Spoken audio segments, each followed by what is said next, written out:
House will please be in order.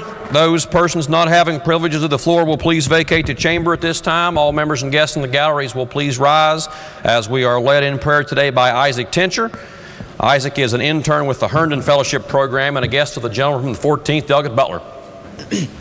Please bow with me. Most kind and gracious Heavenly Father, we thank you for this beautiful day and the opportunity to serve at our state's capital. But more than that, we thank you that we were created to be mountaineers who are and always will be free. Father, we pray that all the decisions made today will be guided by your wisdom and love. We pray for humility, patience, and the courage to stand up for what you have deemed just and righteous. Father, we pray for the weak, the sick, and the sad, and we pray that you'll bless these folks. But most of all, Father, we want to thank you for your Son, Jesus Christ, who died on the cruel cross of Calvary for us. And Father, it is in his name that we pray. Amen. Amen. All members and guests will please remain standing as we are led in the Pledge of Allegiance today by the gentleman from the 14th, Delegate Butler. Members and guests, please join me as we say the pledge to the flag of the United States of America. I pledge allegiance to the flag of the United States of America and to the republic for which it stands, one nation under God, indivisible, with liberty and justice for all. All members and guests may be seated.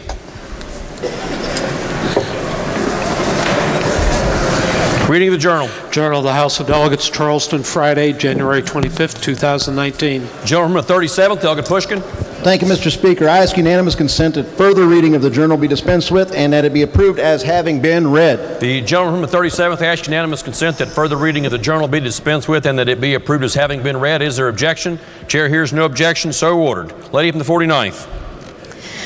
Thank you, Mr. Speaker. I ask unanimous consent to proceed to the 7th order of business for the purpose of considering H.R. 8, memorializing the life of the Honorable Paul W. McCowan, veteran athlete, teacher, coach, and public servant. Is there objection?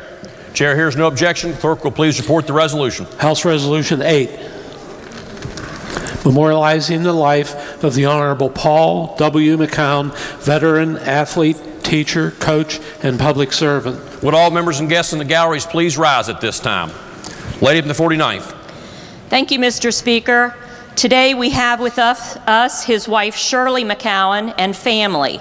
Escorting our special guest into the chamber are the Fayette County delegation.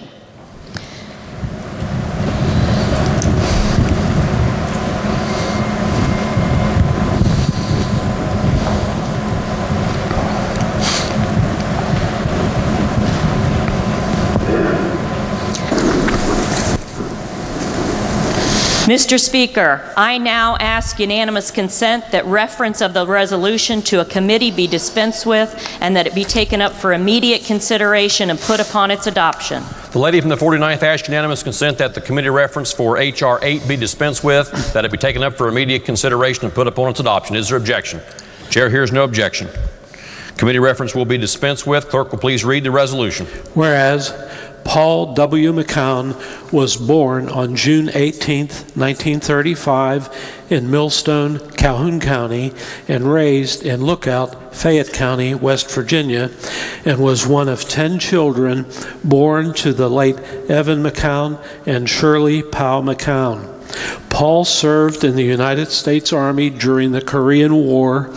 Following his discharge, he returned to school and graduated from Glenville State College, where he was a three-sport letterman, played on one of Glenville State's undefeated football teams, and received the distinction of being named to the all-conference team as a running back. In keeping with his sports interests, Paul continued to make sure the rules were followed by being a West Virginia Invitational Athletic Conference basketball official for more than 20 years. From 1959 to 1977, Paul was a teacher and coach at Fayetteville High School. During this time, he was deeply involved in community and school events, and working with the youth was his passion. Paul moved into an administrative position with Fayette County Schools in 1978 when he became Director of Transportation. Paul was elected to the West Virginia House of Delegates in 1976, representing Fayette County. He was a member of the Committees on Agriculture and Natural Resources, Banking and Insurance, and Government Organization. Paul's legislative service instilled in him a new passion for government affairs, and for the next 22 years he was president of the West Virginia Retailers Association. In his position, he fully enjoyed his continued involvement with the legislature through his lobbying efforts.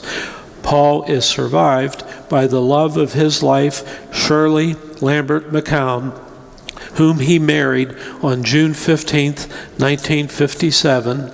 He is also survived by his 4 children, Mike, Jody, Stephanie, and Julie, 12 grandchildren, and 10 great-grandchildren. Paul was a Methodist and a member of the West Virginia Coaches Association, West Virginia Invitational Athletic Conference Officials Association, Fayetteville Boosters Club, Fayetteville Little League, International Association of Basketball Officials, and the American Legion. Sadly, the Honorable Paul W. McCown, also known as Coach and Paps, passed away on August 1st, 2018. Therefore, be it resolved by the House of Delegates of the West Virginia Legislature that the House of Delegates hereby memorializes the life of the Honorable Paul W. McCown, veteran, athlete, teacher, coach, and public servant, and be it further resolved that the House of Delegates hereby extends its sincere sympathy at the passing of the Honorable Paul W. McCown, and be it further resolved that the Clerk of the House of Delegates forward a copy of this resolution to the family of the Honorable Paul W. McCown. Question before the House is the adoption of the resolution. Roll call has been demanded. Is the demand sustained? Demand is sustained. The question is, shall the resolution be adopted? Clerk will please prepare the machine. Those members in favor will vote aye. Those opposed will vote no.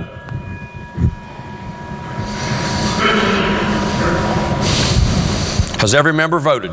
Clerk will please record those members escorting our guests in the well of the chamber as voting in the affirmative.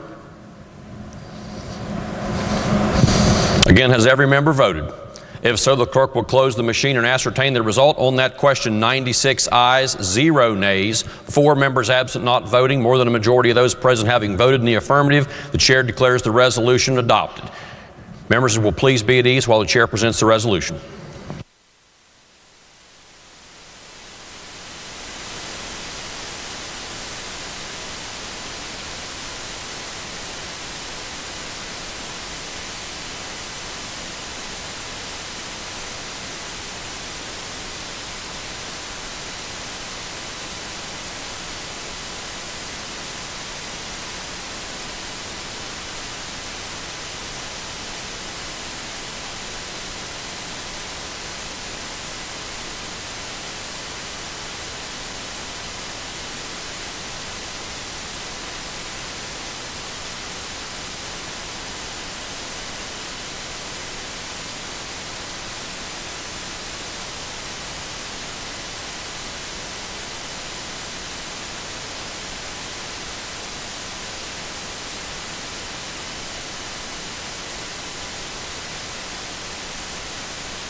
Introduction to guests.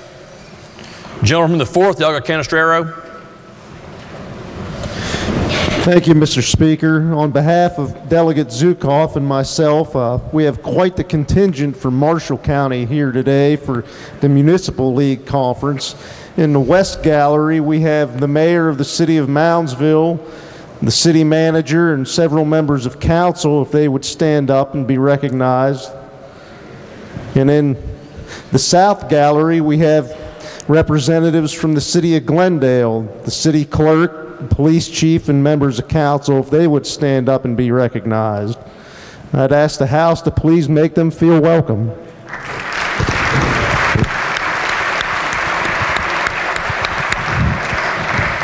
Lady from the 48th, Delegate Waxman. Thank you, Mr. Speaker.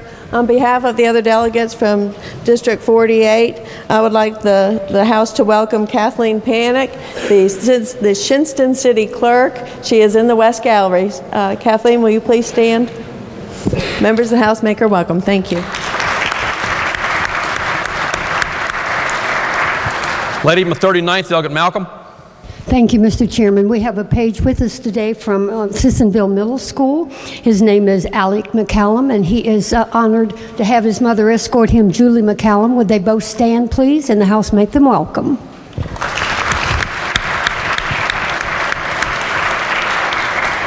Gentleman from the 28th, Delegate Pack. Thank you, Mr. Speaker. On behalf of Delegate Cooper and myself, we have a page here today from Summers Middle School. His name is Michael Mann. He's escorted here by Amy Mann. If they would please stand and the House make them welcome.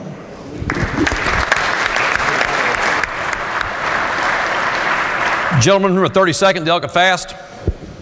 Thank you, Mr. Speaker. On behalf of the Municipal League, we have some people from Fayette County. In the North Gallery, we have Fayetteville Mayor Hanson. We have Fayetteville City Manager Bill Lanham. We have other guests from Fayetteville, and I believe in the South Gallery we have Tom Oxley from the City Council of Oak Hill and Diane Janey from the City Council of Oak Hill and others from Fayette County. So would the House please make all these guests regarding the Municipal League welcome?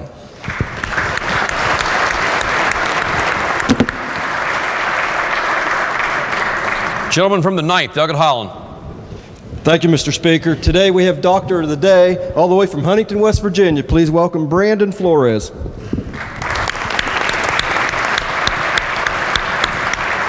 Gentleman from the 7th, Delegate Harshbarger. Thank you, Mr. Speaker. Today I have a group of several fine young men and women from Ritchie County High School and Middle School serving as pages. So can they please stand when I announce their name?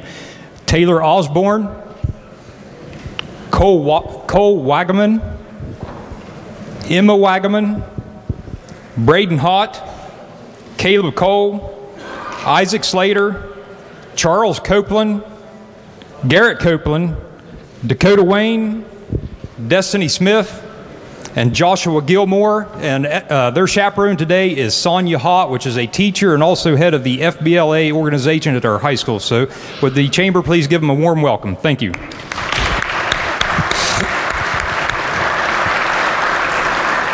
Gentleman from the 1st, Delegate McGeehan. Thank you, Mr. Speaker. On the floor with us today, we have a former member of this body, and he was always really shy and reserved during his time here. But I do think he's down here to cause a little bit more trouble, at least for one more day, the immortal former delegate Michael Falk. Please rise and give him a hand of applause.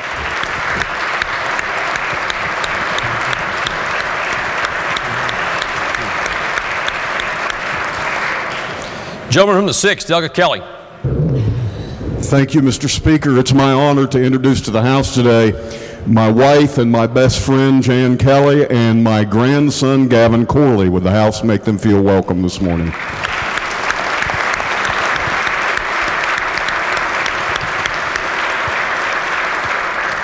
Gentleman from the 34th, Delegate Boggs. Thank you, Mr. Speaker. Very happy today to have here representatives of Glenville State College, Dr. Tracy Play. I'm not sure if they made it back from the Senate yet, but if they're in the gallery, if they would stand. And also Mayor Dennis Fitzpatrick from the city of Glenville was here with the Municipal League. And also in the West Gallery, Dr. William Simmons, former president of Glenville State College. If you would make all those folks welcome, please.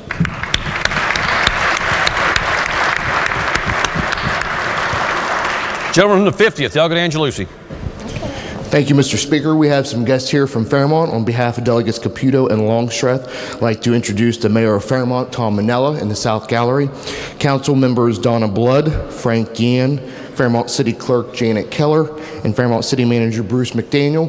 And I'd also like to introduce two special guests, Fairmont State University President Dr. Mirta Martin and Student Government President Dylan Bradley, also in the South Gallery. Will the House please make them feel welcomed?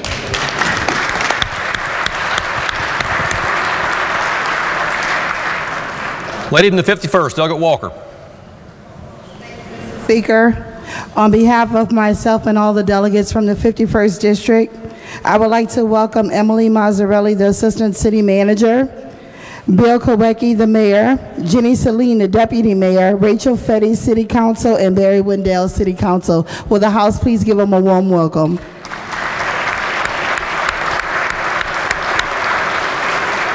Gentleman from the 19th, Delegate Hicks. Thank you, Mr. Speaker. On behalf of Delegate Thompson and myself, I'm happy to announce that we have 4 special pages today, and those individuals are from Dunlow Elementary. There are Madison Stumbo, Johnny Evans, Carolina Matthews, and Skylar Markham. In addition to those pages, we have a special friend of mine from my church who is in his final year of medical school, and his name is Michael Amos. House, please make these guests welcome.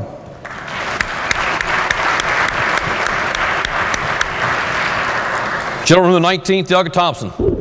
Thank you, Mr. Speaker. On behalf of myself and Delegate Hicks, we have a page from Buffalo Elementary. Her name is Olivia Davis. And we also have, on behalf of Wayne County, the Wayne County delegation, Kanawha, Putnam, Jackson, and Cabell, we have members from the Region 2 Silver-Haired Legislature in the North Gallery. So if they would rise, everybody please give them a round of applause.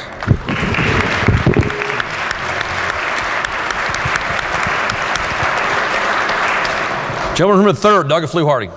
Thank you, Mr. Speaker. We have some great representatives from the friendly city of Wheeling here today for Municipal League. If they would stand when I say their name. Councilman David Palmer, great WVU fan, by the way. Councilman Ken Eimer, Vice Mayor Chad Thalman, Councilman Ty Thorngate, and our city clerk Brenda Delbert is here, and as well, a good friend of mine and political guru up north, Anand Patel. Please make them feel welcome.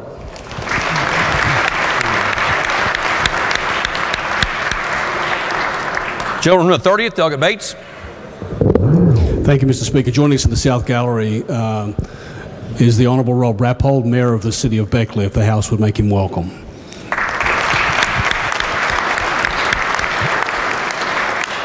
I'm done now. Chair was going to wait. Gentleman from the 17th, Delegate Lovejoy. Thank you, Mr. Speaker. On behalf of Delegate Rohrbach and myself, we're pleased today to have a constituent in the South Gallery, my good friend, I believe it's her birthday, Nancy Bandy. If you'd stand up and be recognized, make her welcome.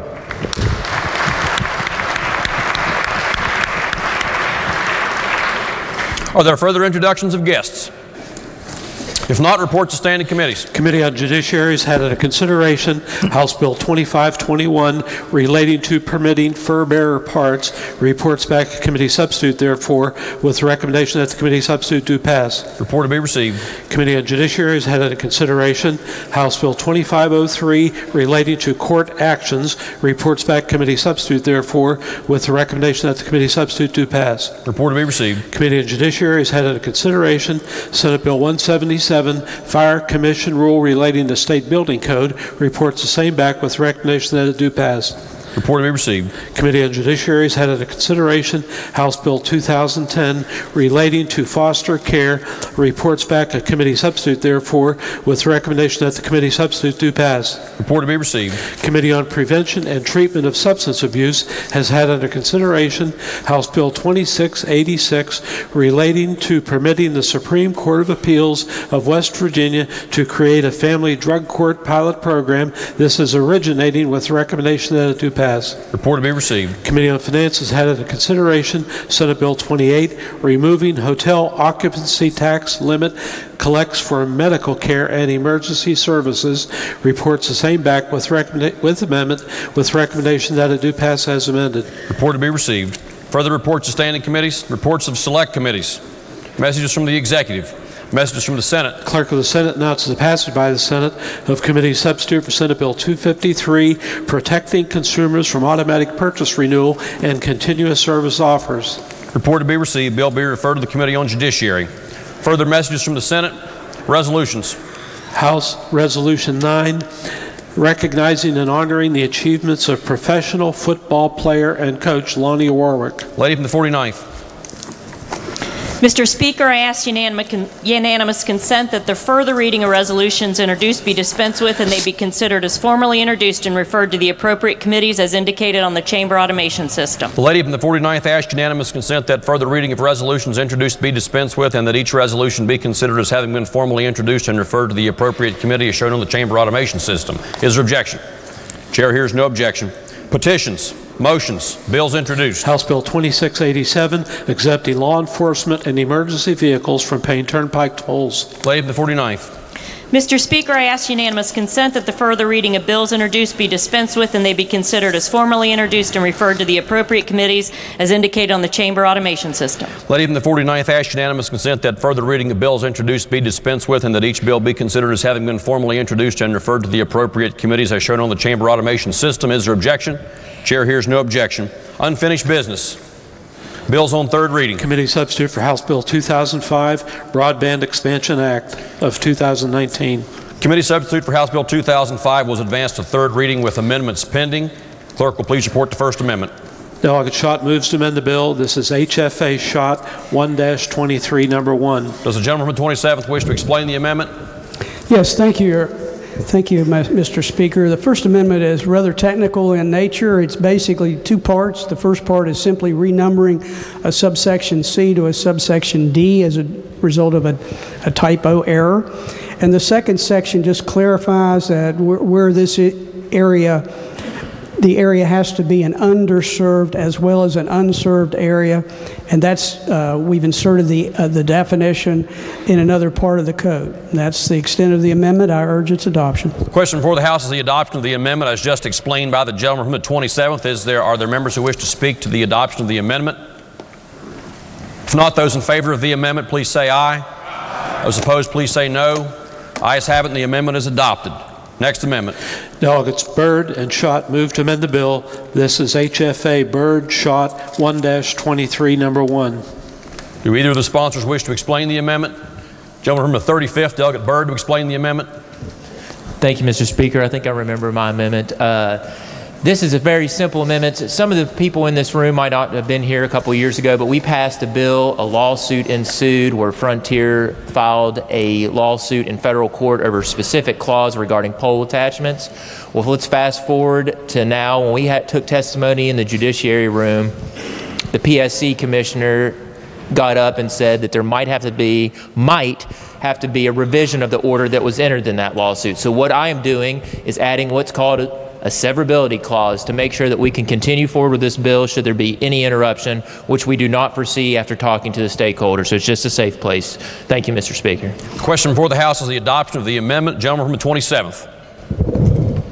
Thank you, Mr. Speaker. I join in the amendment because I believe the gentleman's amendment is well taken and it's a good precautionary measure, and I don't think it does any harm at all to the bill. And I urge its adoption. Question before the House is the adoption of the amendment as just explained by the sponsors. Are there members who wish to speak to the adoption of the amendment? If not, those in favor of the amendment, please say aye. Aye. Those opposed, please say no. Ayes have it, and the amendment is adopted. Next amendment. Delegate Fleischauer moves to amend the bill. Does the lady wish to explain the amendment? Yes, I do, Mr. Lady from the 51st. Thank you, Mr. Speaker. This amendment goes back really to something that happened 30 years ago, and I remember it because I was pregnant. And there was a power plant being built in Montague County that was very controversial, and it was in the middle of the town, and it was in a valley. And there were a lot of people that were upset about the power plant, but one of the things people were very upset about was that 70% of the value of the power plant was going to be salvaged because it was considered a pollution control device. And that meant that even though this was taking up a very prime real estate piece piece of real estate, and even though a lot of money was being spent there, the school and the police were getting very, very small amount of taxes. So ever since then, after I was elected to the legislature, I have scrutinized these salvage property tax breaks. And I am very much in favor of the broadband bill, but one of the things we do when we enter the legislature is we take an oath to uphold the Constitution. And one of the things that is in the Constitution is in Article 10, Taxation and Finance, which says, no one species of property from which a tax may be collected shall be taxed higher than any other species of property of equal value. So, yes. Lady with Slater Point. Could we just clarify which amendment we're talking about?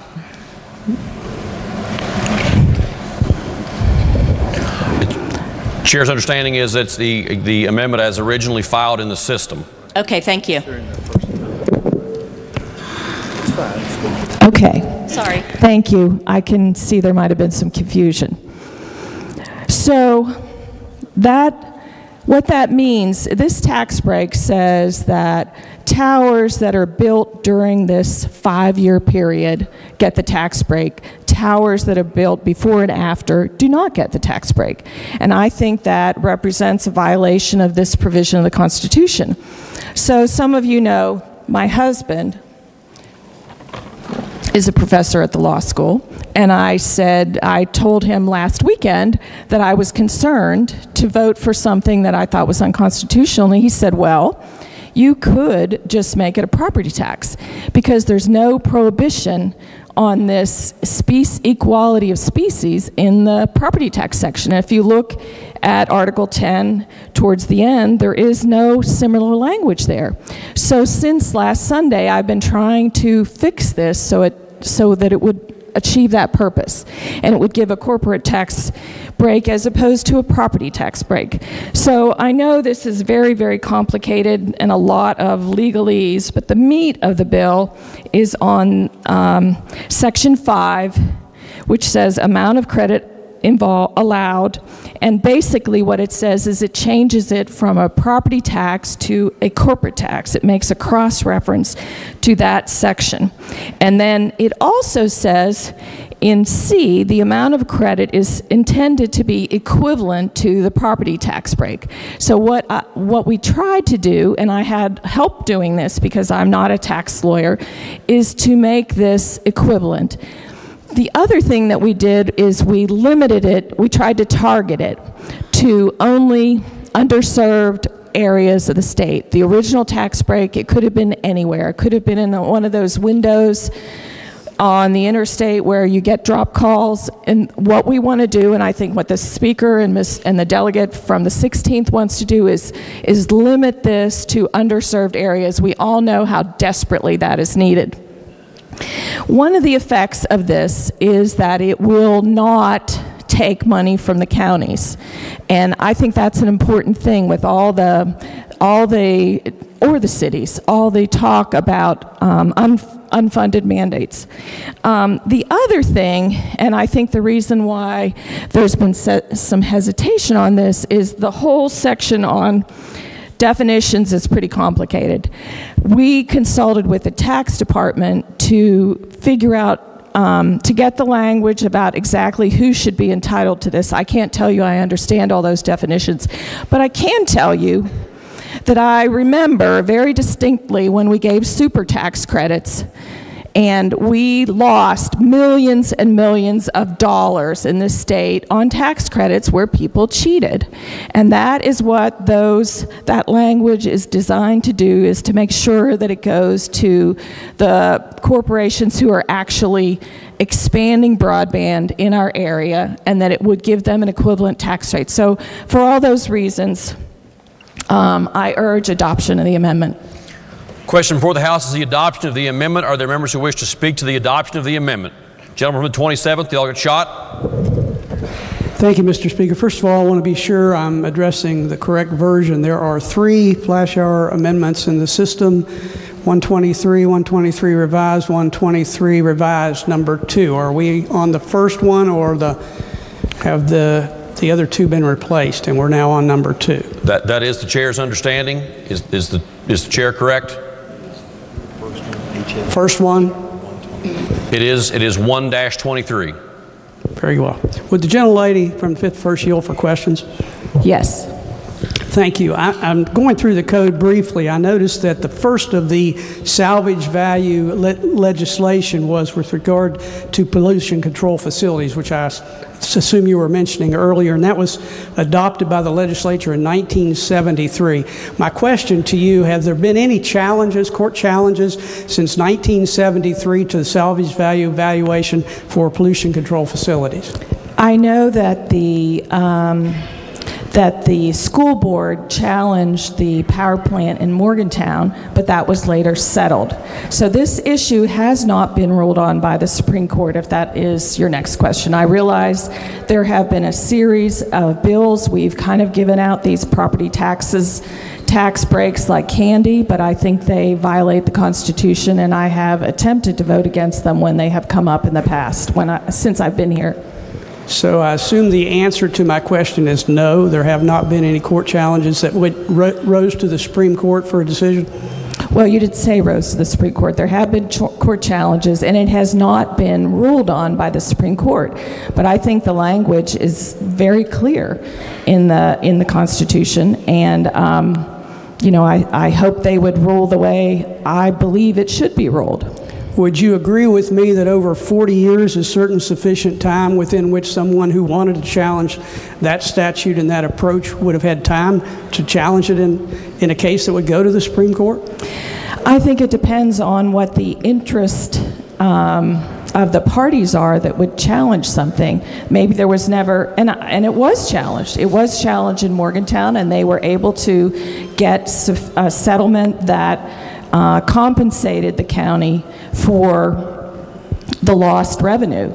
And my question again is, over 40 years have elapsed, would that not be sufficient time if anyone felt strongly that this violated our Constitution to bring this issue before the Supreme Court? Well, you have to have a case in order to bring it, and there has to be somebody that's willing to spend the money to challenge something that is kind of theoretical. And maybe there should have been someone challenging it, but there hasn't been anyone challenging that. That doesn't mean that just because the legislature has passed a bill that it's constitutional. There is no court. Let me, if I might finish. To the gentlelady, the answer is no to the question. Correct? There has not been one that has reached the Supreme Court, but that doesn't mean that it is constitutional. What about with regard to 116E3, which was adopted in 1996, extending the same salvage value treatment to specialized manufacturing production property? Are you aware of any cases that have challenged that statute that have gone to the state Supreme Court? No. What about 1997 adoption 116F3, certified capital addition property? Same question. Any case that you're aware of that's gone to our Supreme Court? There should have been. And there haven't been. There haven't been. And there again, in 2001, when we expanded the definition of pollution control facilities eligible for the salvage value to wind turbines and towers on they are erected on, are you aware of any challenge to that section of the code that's gone to the Supreme Court? I voted against that bill because I think it's unconstitutional also. Once again, the question is, are you aware of any challenges that have risen to the Supreme Court on that statute? No, but I think in that case in particular, there probably would not be enough value for someone to bring a lawsuit. Again, with respect to the 2008 statute 116H3, special aircraft property, are you aware of any case that's challenged that to the Supreme Court? No. And again, with regard to 116J3, specialized high technology property, servers and so forth, that was 2009. Any challenge you're aware of that's to that statute? I am not aware of any statute, but I would repeat what I said, is the legislature is giving out these tax breaks like candy, and it harms the counties and it harms the cities. If we believe there is a proper purpose, and in this case I do believe that broadband is a very important thing, then it shouldn't be taken from the counties And the cities, it should be taken out of the state budget, which is what the income tax would do. So the answer is no to my question. The answer is no, but that doesn't mean that it is constitutional. Thank you. Mr. Speaker, I'd like to address the amendment. Please proceed. First of all, let me commend the gentlelady from the 51st for an effort at creativity to try to approach this from a different perspective. This amendment has been a moving target since it was first introduced. We now have the third version. The first version was 2 pages. The last version was 6 pages, and I would agree on one thing with the gentlelady. It is extremely complicated. It's difficult to understand. I'm going to oppose the gentlelady's motion because I think we have a simple process that's an established practice that everyone understands. It's been in practice for six different special statutes. It's been on our books beginning in 1973. There have been no challenges to that have been resolved by the Supreme Court. It is, in fact, a relatively modest proposal. Basically, what the bill that we will be discussing later deals with is a salvage value, a limited salvage value valuation for new cellular towers that are erected once after we adopt the bill for 5 years only. Now, these other 6 that I mentioned are continuous, but the bill that you have before you is a modest approach. It's 5 years, and then it reverts to the regular valuation that the county would get. It's important to know we're not talking about the counties losing anything. They're not losing anything because these towers don't exist and may never exist without some incentive to build them. So while the county takes a modest reduction for 5 years, a tower which might not exist then goes into full valuation after 5 years. I think this is a much better approach. It's an accepted approach. It's not near as complicated. The complications of the amendment may deter folks who don't want to wade through 5 or 6 pages of definitions to determine whether they qualify. And therefore, I recommend rejection of the amendment. The gentleman from the 16th, Delegate Linville. Thank you, Mr. Speaker. That's a tough act to follow.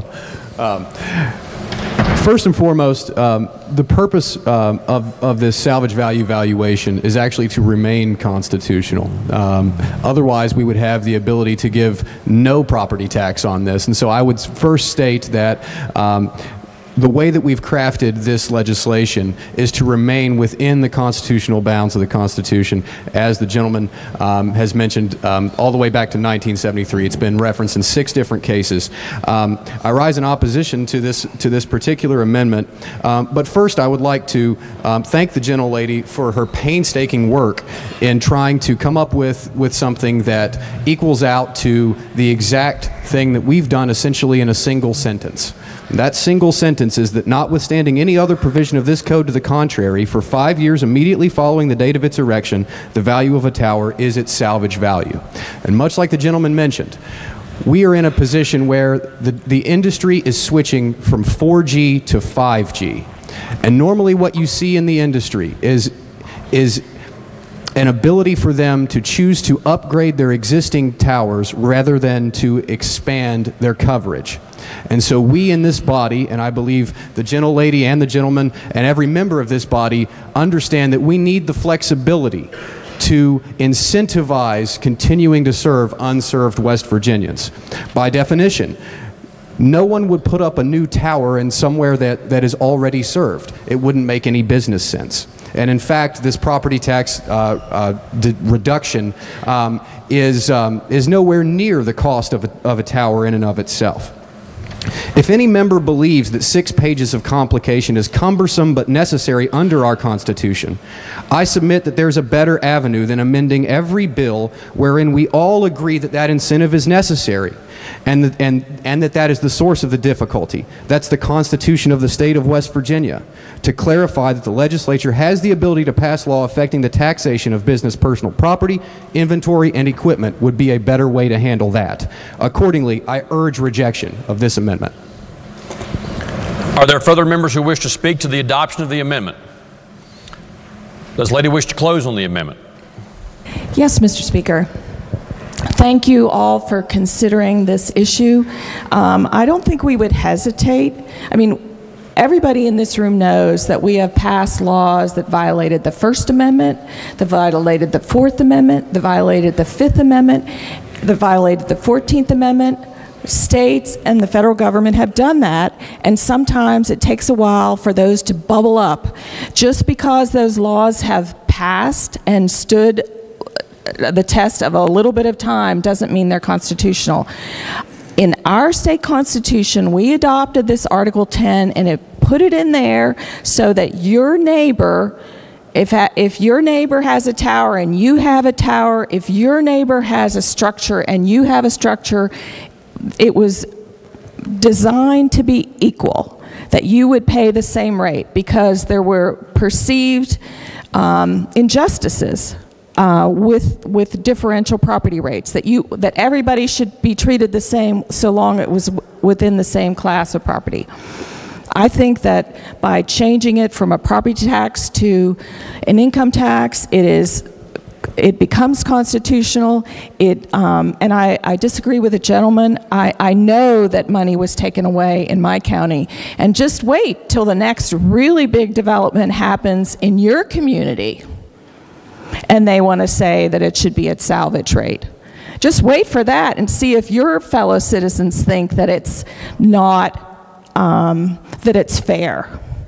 And I urge adoption to this amendment because I want to vote for this bill. I think it's a really good bill, and I have tried very hard to make it constitutional. I've done the best I can. It probably could have been done better, but I think that it's fair and it achieves the purpose, and I urge adoption. Thank you. The question before the House is the adoption of the amendment. Those in favor of the amendment will please say aye. Aye. Those opposed will please say no. No. Noes appear to have it. Noes do have it. The amendment is rejected. Are there further amendments? Are there further amendments? No. If not, the bill will be engrossed and advanced to third reading. Clerk will please read the bill a third time. Committee substitute for House Bill 2005. Gentleman from the 27th, Delegate Schott, to explain the bill. Thank you, Mr. Speaker. This bill is much more than what we just talked about. Actually, the salvage valuation for the towers is only one part of the bill.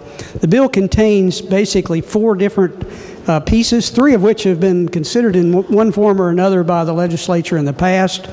It is part of our effort to deploy reliable small wireless facilities and other next generation wireless and broadband network.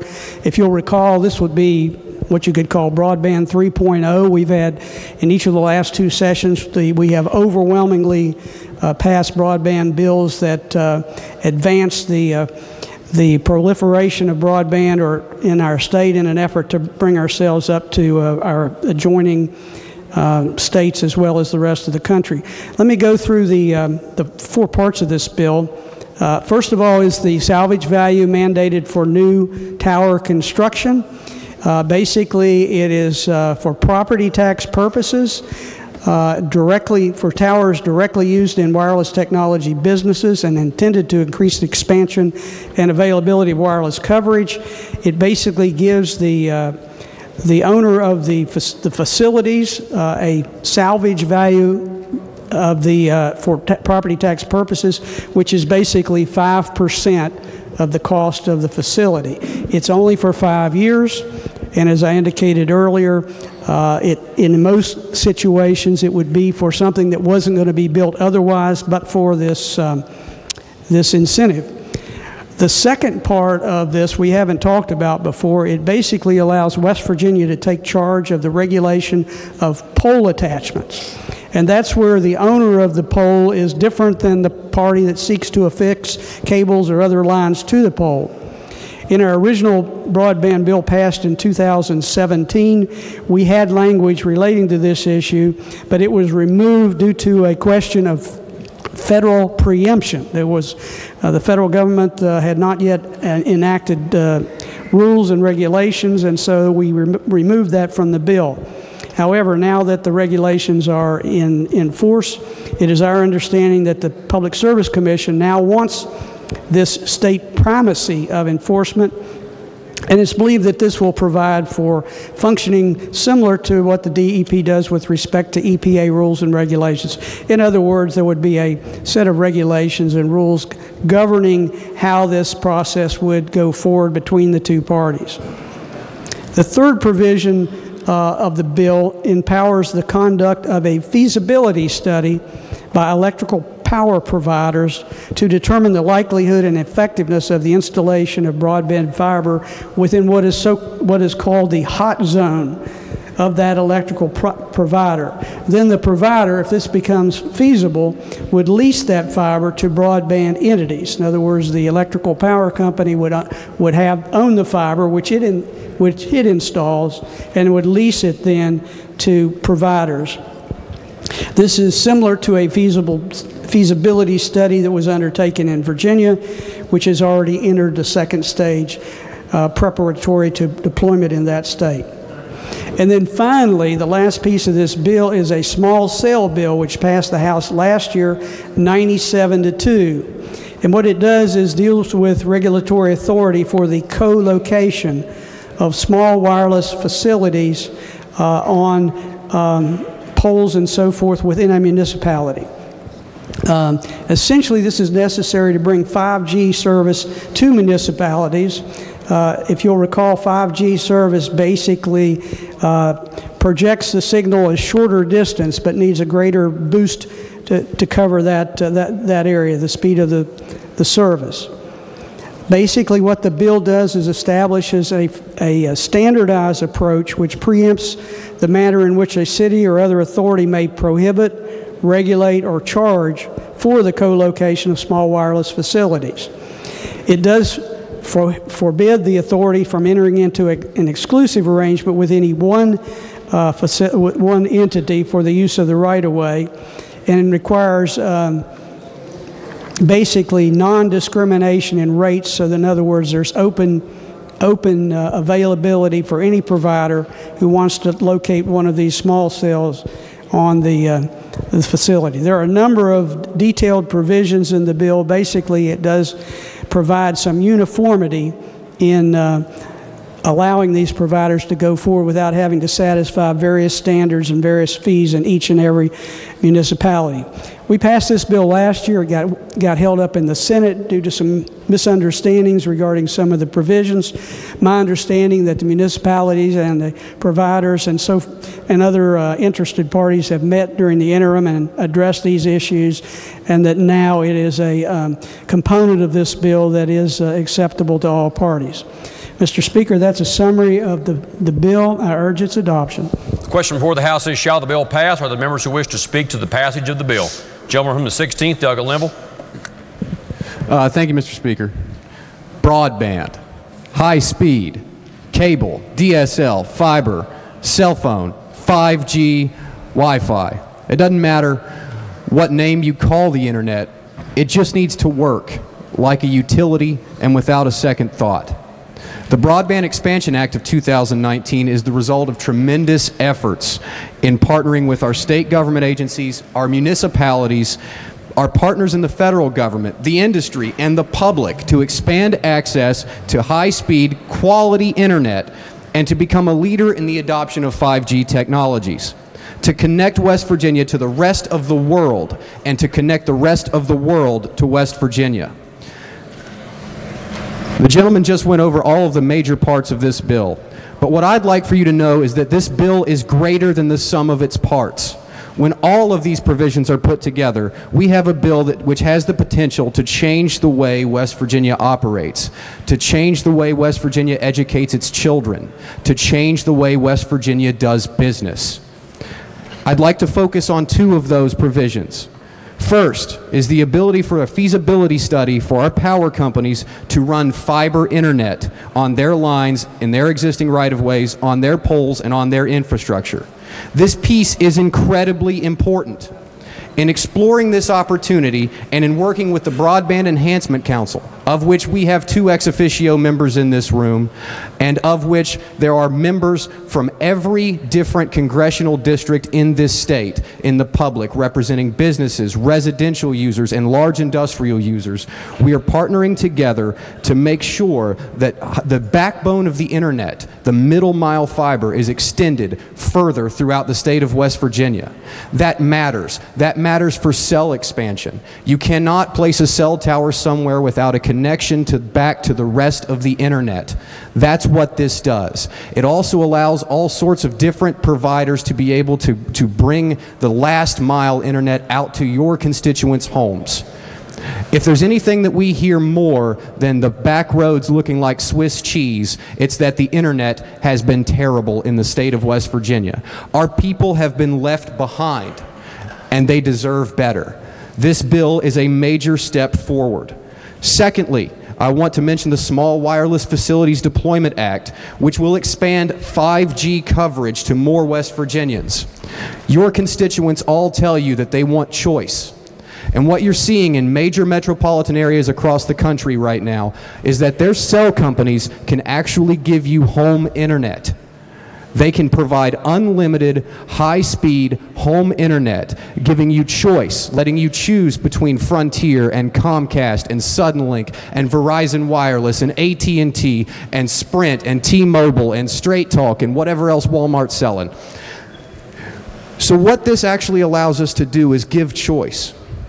And the industry absolutely is ecstatic about this, so much so that AT&T has declared that they will give an additional $50 million in 5G expansion investment in the state of West Virginia, with half of that going to unincorporated areas. This isn't a big city bill. It's not a rural bill. It's for all of West Virginia. This bill is opportunity. It's opportunity for our next generation to have access to the greatest library in the history of all humanity. It represents the opportunity for a new entrepreneur to reach customers all around the world.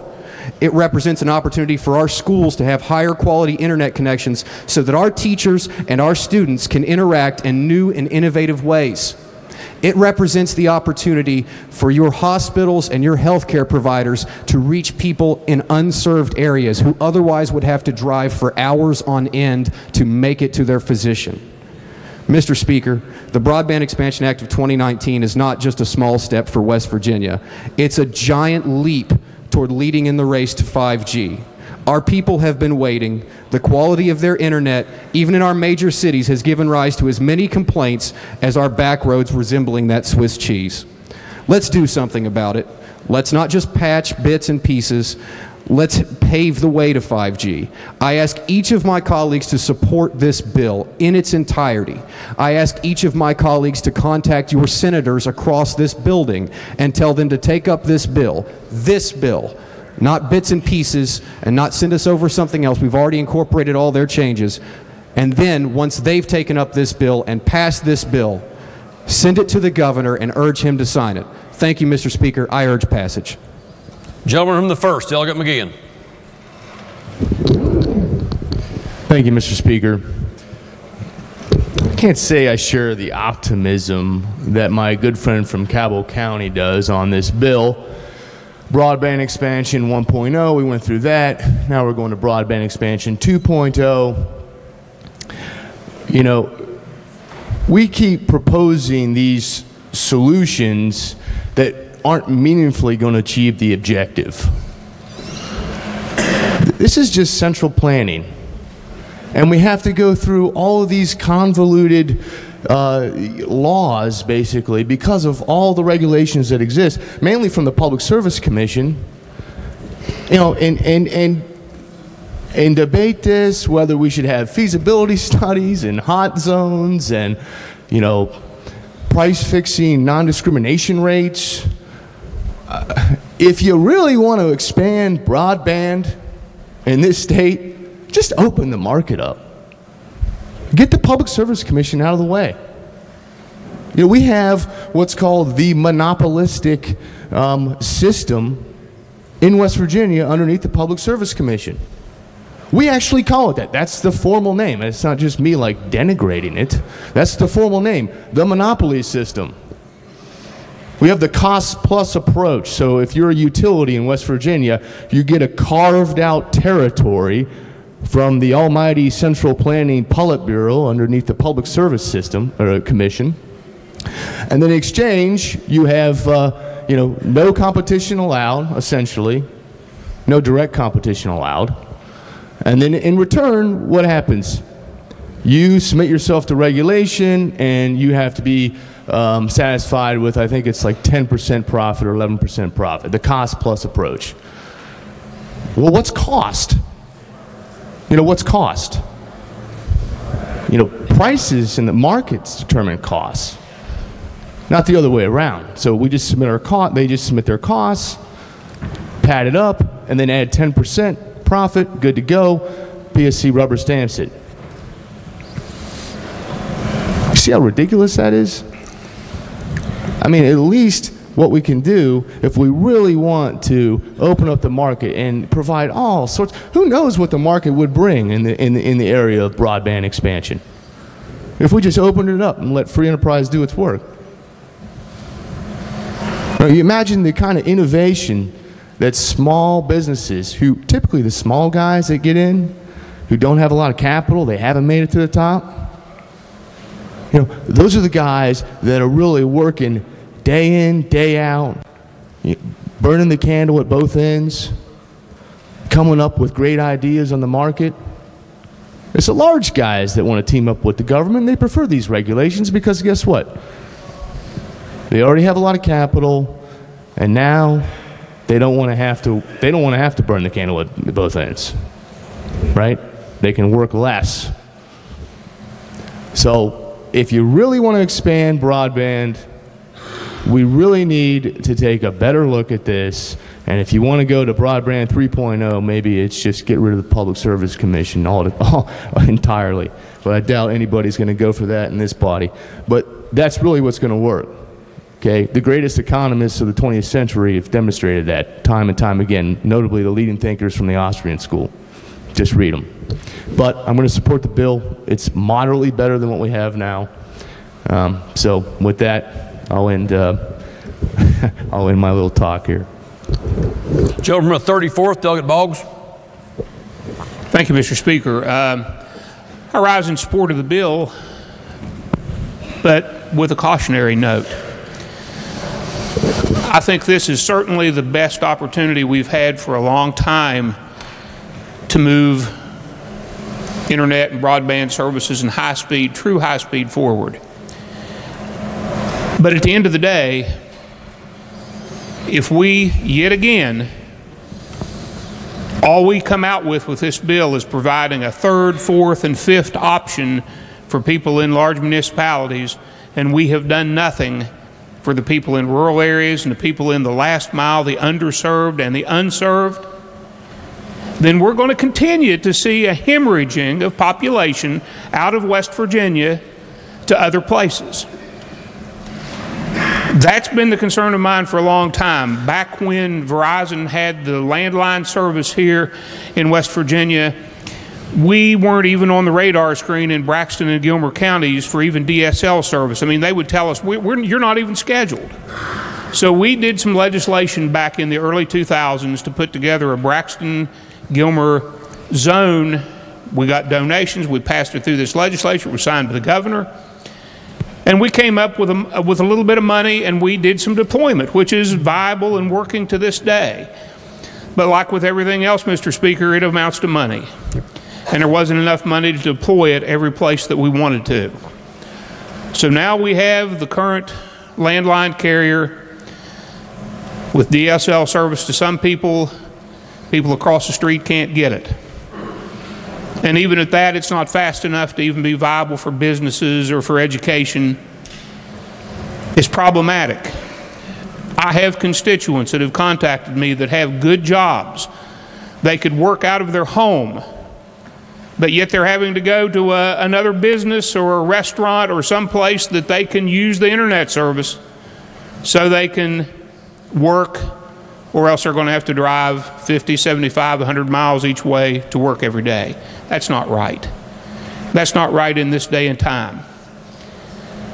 They have been promised, people in the mid-mile and the last mile have been promised for decades that they're going to get service. And so far, we have failed them. We, previous administrations, all concerned, have failed them. So, Mr. Speaker, I sincerely hope that this bill, I have high hopes for this bill, but if we do nothing in this bill but just give additional options and better service to those in large municipalities, and we have forgotten those in rural areas, we have failed. And the population will continue to decline, and we'll see an exodus out of this state, and I don't think that's what any of us want. So to each and every one of you, and to the carriers, and to the people that potentially will be putting this and implementing this going forward, let's look at all the citizens of West Virginia. When I hear the figure, and I'm shooting from the hip here, but I've heard a figure that 80% of West Virginia is covered. Well, maybe 80% of the population, but not 80% of the land area. And just like we have a problem with roads, with our secondary roads where people live, not getting brought up to snuff, this is a very much of an issue, and this is just as much a infrastructure issue these days as what water, sewer, gas, electric. It's a necessity. So I certainly support the bill, but I also urge all those that will be implementing this over the next few years, remember all of the citizens of West Virginia. Let's lift all boats, and let's make this a positive for all West Virginians. Thank you, Mr. Speaker. Does the gentleman from the 27th wish to close debate on the bill? If not, the question before the House is, shall the bill pass? Those in favor will vote aye. Those opposed will vote no. The clerk will prepare the machine.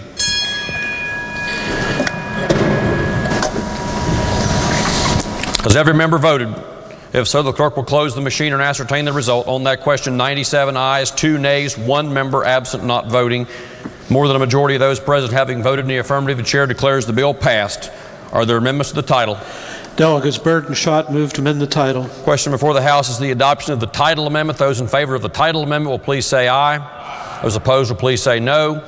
Ayes have it. The chair declares the title amendment adopted. The title as amended by the House will be and remain the title of the bill. Clerk will please communicate the action of the House to the Senate and request concurrence therein. Next bill on third reading. House Bill 2036, permitting vehicles displaying disabled veterans' special registration plates to park in places where persons with mobility impairments may park. Gentleman from the first, Delegate McGinn, to explain the bill. Thank you, Mr. Speaker. This is a simple bill. If you're a disabled veteran and you have a disabled veteran license plate, then you are now allowed to park in a handicapped parking space, and basically this waives a disabled veteran from also having to get some sort of handicapped placard or a handicapped marker on their license plate. That's pretty much it, Mr. Speaker. I urge passage. Question before the House is, shall the bill pass? Are the members who wish to speak to the passage of the bill? Gentleman from the 27th, Delegate Schott. Will the gentleman yield?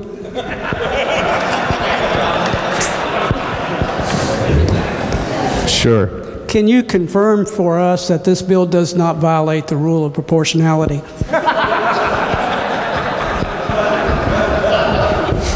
Well played, sir.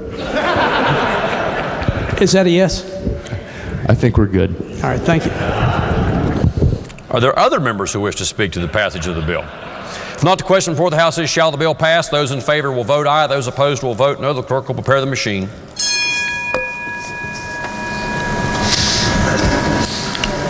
Has every member voted? If so, the clerk will close the machine and ascertain the result. On that question, 99 ayes, 0 nays, 1 member absent not voting. More than a majority of those present having voted in the affirmative. Chair declares the bill passed. Clerk will please report the title. House Bill 2036. Are there amendments to the title? If not, the title is read, but the clerk will be and remain the title of the bill. Clerk will please communicate the action of the House to the Senate and request concurrence therein. Next bill on third reading. House Bill 2209, allowing military veterans who meet certain qualifications to qualify for examinations for licensure as an emergency medical technician. Gentleman from the first, Delegate McGinn, to explain the bill. House Bill 2209. purpose of this bill is to allow military veterans who meet certain qualifications to qualify for examination for license as an emergency medical technician. So in essence, if you served in the armed forces and you had some sort of equivalent job in the armed forces as a medical technician, then this would streamline the process and permit you to take the EMT examination. That's pretty much the bill, Mr. Speaker. I urge passage. Question before the House is, shall the bill pass? Are the members who wish to speak to the passage of the bill? If not, the question before the House is, shall the bill pass? Those in favor will vote aye. Those opposed will vote no. The clerk will prepare the machine.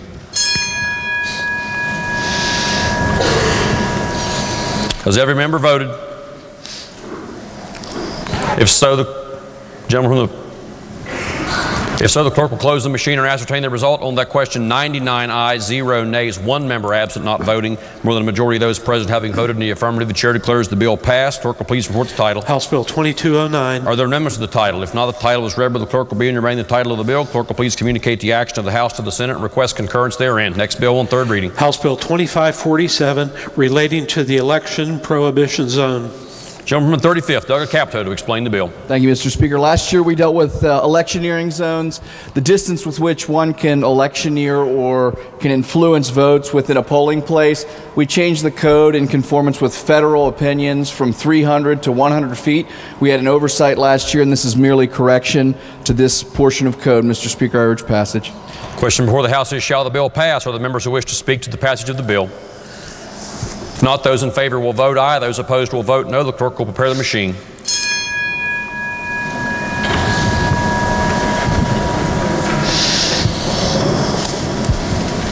Has every member voted?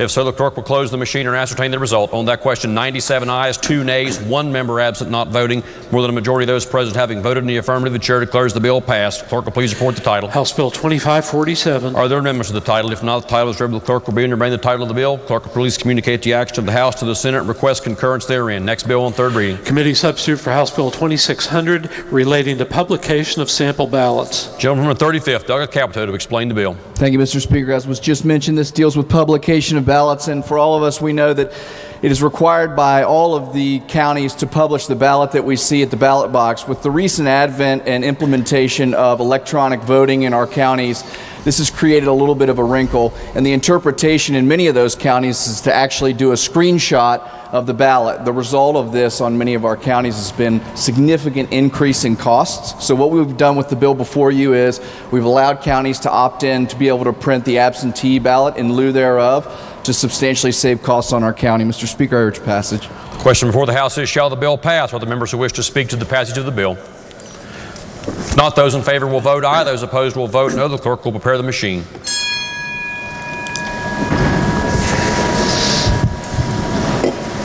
Has every member voted? If so, the clerk will close the machine and ascertain the result. On that question, 99 ayes, 0 nays, 1 member absent, not voting. More than a majority of those present having voted in the affirmative, the chair declares the bill passed. Clerk will please report the title. Committee substitute for House Bill 2600. Are there amendments to the title? If not, the title is read by the clerk will be and remain the title of the bill. Clerk will please communicate the action of the House to the Senate and request concurrence therein. Before proceeding to consideration of bills on second reading, Chair is advised that an error was made in committee reports today, that the Committee on Prevention and Treatment of Substance Abuse, during its consideration of House Bill 2686, actually adopted a motion that the bill be reported to the full House with a recommendation it do pass, but first be referred to the Committee on the Judiciary. Is there objection for House Bill 2686 being referred to the Committee on the Judiciary? If not, that'll be so ordered. Bills on second reading. Committee substitute for Senate Bill 17, relating to probation eligibility. Are there amendments? Bill will be advanced. Senate Bill 119, specifying documents not subject to discovery in certain proceedings. Are there amendments? Bill will be advanced. Senate Bill 272, updating code relating to Commission on Special Investigations. Are there amendments? Bill will be advanced. Committee substitute for House Bill 2083, providing an identification card for released inmates who do not have a West Virginia Virginia identification card or driver's license. Are there amendments? The bill will be advanced. Committee substitute for House Bill 2191 relating generally to limited video lottery. Are there amendments? The bill will be advanced. House Bill 2514 permitting pawnbrokers to disclose whether any specific property has been sold or pledged. Are there amendments? The bill will be advanced. House Bill 2602 including possession of known stolen property and the offense of removing or transferring stolen property. Are there amendments? The bill will be advanced. Further bills on second reading? Bills on first reading. Committee substitute for House Bill 2324 authorizing the acupuncture board to issue certificates to perform auricular acute-tox therapy. Bill will be advanced. Committee substitute for House Bill 2407 relating to registered professional nurses. Bill will be advanced. House Bill 2492 relating to mandatory reporting procedures of abuse and neglect of adults and children. Bill will be advanced. House Bill 2510 relating to special funds of boards of examination or registration. Bill will be advanced. House Bill 2525 Tobacco Cessation Therapy Access Act. Bill will be advanced. House Bill 2530 creating a voluntary certification for recovery residences. Bill will be advanced. Committee substitute for House Bill 2531 permitting trained nurses to provide mental health services in a medication-assisted treatment program. Bill will be advanced. House Bill 2559 requiring a special report by the Division of Personnel. Bill will be advanced. Are there further bills on first reading? Leaves of absence. Lady in the 49th. For our colleagues, SCAF. Is there objection? Without objection, leave of absence will be granted. Remarks by members of the House. Gentleman from the 17th, Doug Lovejoy. Thank you, Mr. Speaker. Food insecurity is defined as the state of being without reliable access to a sufficient quantity of affordable, nutritious food. And while we live in what we all believe to be the greatest state in the Union, we know all too well that too many of our citizens live in that state of food insecurity. According to Feeding America, the numbers are heartbreaking. 1 in 5 West Virginia children live in a household that is food insecure. 67% of West Virginia school-aged children qualify for free or reduced meals at school. 1 in 6 of our citizens this year will visit a food pantry, soup kitchen, or other feeding program. While we have the hardest working and most committed group of West Virginia schools, community groups, farmers, and faith-based organizations, the responsibility to address this reality lies in large part with us. It affects not only our West Virginia families, but our farmers, our health and well-being, our education system, and our economy. To that end, and following the lead of several other states, I invite you to attend a presentation of the state of hunger in West Virginia and an organizational meeting of a bipartisan hunger caucus, which will be held this Wednesday, January the 30th, 2019, at 4 p.m. in the GovOrg House Committee Room. The meeting will include a presentation from the WVU Food Justice Lab on the state of hunger in West Virginia, as well as the directors of the food banks that serve every district in this room. Finally, we will discuss pending legislation and prospective legislation that will really move the needle on hunger in West Virginia. I hope you will consider attending. Gentleman the 16th, Doug Linville. Mr. Speaker, the Alliance for the Economic Development of Southern West Virginia this evening from 5 to 6:30 p.m. Will hold an update at the Governor's Mansion. Everyone here is invited. This is put on, and members include Marshall University, Mount West Community and Technical College, Concord, Bridge Valley Community and Technical College, Bluefield State, New River Community and Technical College, Southern West Virginia Community and Technical College, West Virginia School of Osteopathic Medicine, West Virginia State, and West Virginia University Institute of Technology. I would encourage all of my colleagues to attend. Are there further remarks by members of the House? Gentleman from the 50th, Doug Caputo. Thanks, Mr. Speaker. I ask unanimous consent that the remarks made by the gentleman from the 34th in regard to House Bill 2005 be printed in the appendix of journal, and also the remarks by my colleague from the 17th, Delegate Lovejoy. Are there objections? Chair hears no objections. That'll be so ordered. Gentleman from the 36th, Delegate Robinson. Thank you, Mr. Speaker. On Friday, the Judiciary Committee, because of the gravity of the situation of the foster care status in West Virginia, worked House Bill 2010 diligently in offering bipartisan solutions. We thoroughly debated the bill with hours of questioning with available experts in the field, and then did the same with 6 or 7 amendments throughout, diligently questioning in bringing up experts to talk about this issue. I just want to thank you, the Judiciary Committee, for its diligent work that was completed without petty and divisive partisan attacks. We were able to debate the bill, discuss it, with no attacks and unnecessary party attacks involved. This was a bill that goes across party lines, and we were able to talk about it, debate it, and vote however people decided after that was done. So I'm just glad that the committee put this effort into this legislation so we can make sure these children are truly put first. Thank you. Gentleman from the 37th, Douglas Pushkin. Thank you, Mr. Speaker. I would like to respond to remarks that were made last week by my new friend from the 29th in response to remarks that were made from my old friend from the 30th. The gentleman asserted folks were not leaving West Virginia to legally purchase cannabis, that they were leaving because of the business equipment tax.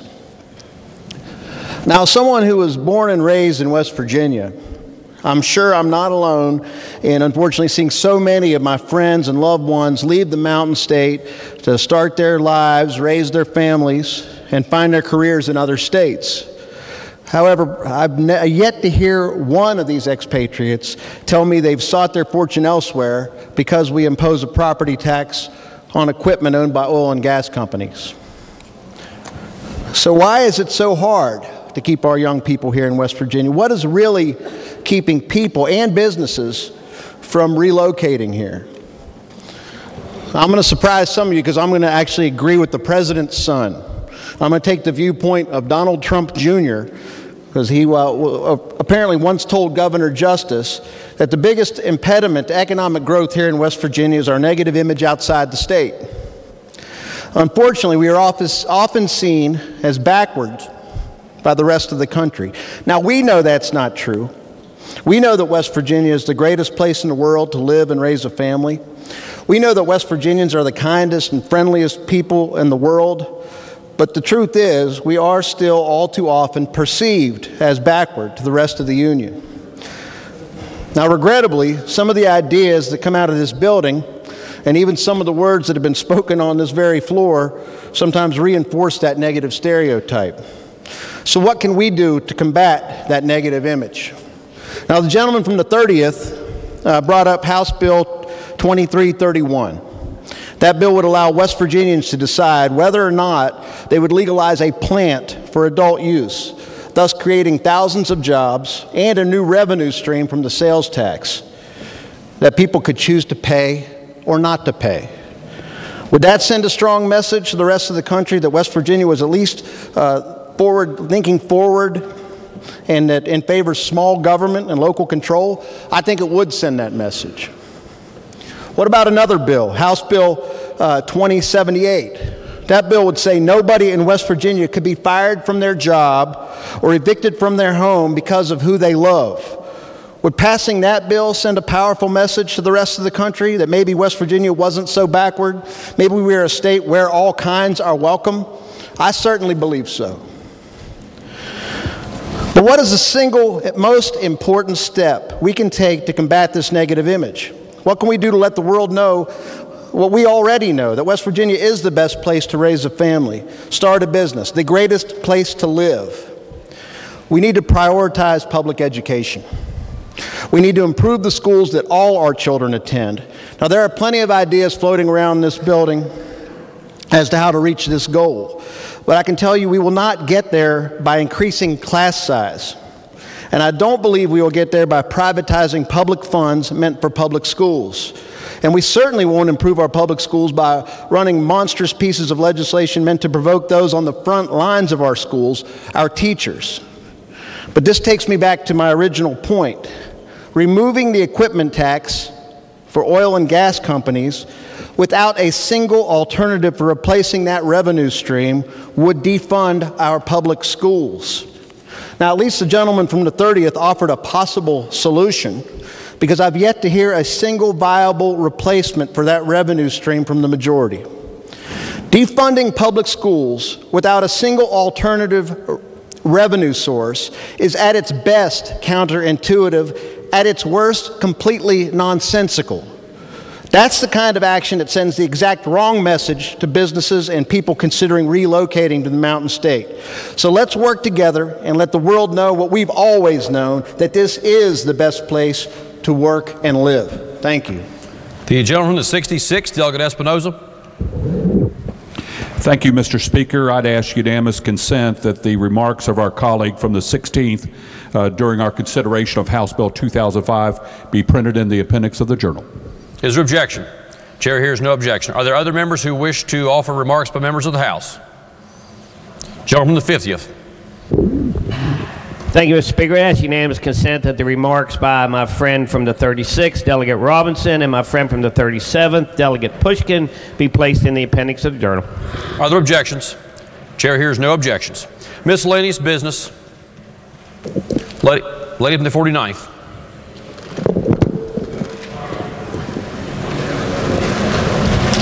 Just going to adjourn. Sorry, gentleman from the 50th. Thank you, Mr. Speaker. I apologize, I missed one. Also, the remarks from the gentle lady from the 51st in regard to House Bill 2005 be placed in the appendix of the Journal. Are there objections? Chair sees no objections. Lady from the 49th. Thank you, Mr. Speaker. I move, subject to announcement, that the House adjourn until 11 a.m. Tuesday, January 29th. Lady from the 49th moves that, subject to announcements, the House stand adjourned until 11 a.m. tomorrow, Tuesday, January 29th. Are there announcements? Gentleman from the 10th, Delegate Chris. Thank you, Mr. Speaker. Your Committee on Finance will meet today at 2 p.m. for the Department of Transportation budget hearing, at 3 p.m. for the Secretary of State's budget hearing, and 4 p.m. for the Treasurer's Office budget hearing. Finance will meet immediately following the 4 o'clock budget to consider legislation. The agenda will be posted. Thank you. Gentleman from the 35th, Delegate Capito. Thank you, Mr. Speaker. The Committee on the Judiciary will continue the posted agenda at 2 p.m. today in the committee room. And the Subcommittee on House Bill 2003 will meet tomorrow morning in the Judiciary Committee room at 9 a.m. Thank you. Gentleman from the 41st, Delegate Hill. Thank you, Mr. Speaker. Your Committee on Health and Human Resources will meet tomorrow at 2 p.m. in room 215E. The agenda will be posted, and Republican members will caucus prior at 1:30 in the chairman's office. Lady from the 38th, Delegate Graves. Thank you, Mr. Speaker. Your Committee on Pensions and Retirement will meet at 4 p.m. tomorrow afternoon in the House Finance Committee room. The agenda will be posted. Gentleman from the 21st, Delegate Dean. Thank you, Mr. Speaker. Your Committee on Education will meet today at 2 p.m. in the House Education Committee room. The agenda is posted. Gentleman 28th, Delegate Pack. Thank you, Mr. Speaker. Your Committee on Government Organization will meet today at 2 p.m. in the House Government Organization Committee room. The agenda is posted. Gentleman from the 13th, Delegate Cadle. Thank you, Mr. Speaker. Your Committee on Agriculture and Natural Resources will meet at 8:30 tomorrow morning in the Government Organization room. Thank you. Lady from the 3rd, Delegate Storch. Mr. Speaker, your Committee on Political Subdivisions will meet tomorrow at 1 in House Education. The agenda is posted. Gentleman from the 53rd, Delegate Jennings. Thank you, Mr. Speaker. The Committee on Fire and EMS will meet today at 4 o'clock in the GovOrg room. The agenda is posted. Gentleman from the 16th, Delegate Linville. Thank you, Mr. Speaker. Your Committee on Technology and Infrastructure will meet today at 1 p.m. in the House Government Organization Committee room. The agenda has been posted. Gentleman from the 46th, Delegate Martin. Thank you, Mr. Speaker. Your Committee on Industry and Labor will meet tomorrow at 10 a.m. in the Government Organization room. The agenda will be posted. Gentleman from the 10th, Delegate Kelly. Thank you, Mr. Speaker. Your Committee on Energy will meet tomorrow at 2 p.m. in Judiciary Committee room. The agenda will be posted. Lady from the 32nd, Delegate Staggers. Thank you, Mr. Speaker. Prior to the Health and Human Resources meeting, the Democrats will caucus at room 230 East. Thank you. Gentleman from the 67th, Delegate Doyle. Thank you, Mr. Speaker. The Democrats on the Education Committee will caucus today in room 50 at 1:30. Education Democrats, 150 at 1:30. Thank you. Are there further announcements? If not, the question before the House is a motion by the lady from the 49th that the House stand adjourned until 11 a.m. tomorrow, Tuesday, January 29th. Those in favor will say aye. Those opposed will say no. Ayes have it, and the motion is adopted. The House is adjourned until 11 a.m. tomorrow.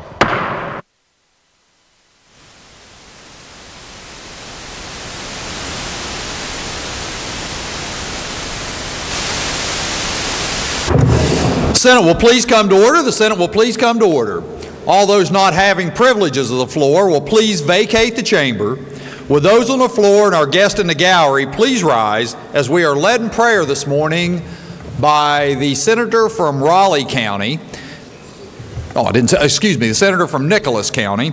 And then please remain standing as we are led in the pledge by the senator from Upshur, senator from Nicholas County. Thank you, Mr. President. Join me as we unite in prayer. Father, as we looked this morning and saw the sunrise, a little frost on the grass and on the cars, our hearts sang because we know that you are our great creator. We thank you, Father, that you bless us with such a great country and a great state as West Virginia. Father, we thank you that we have a beautiful place to call home.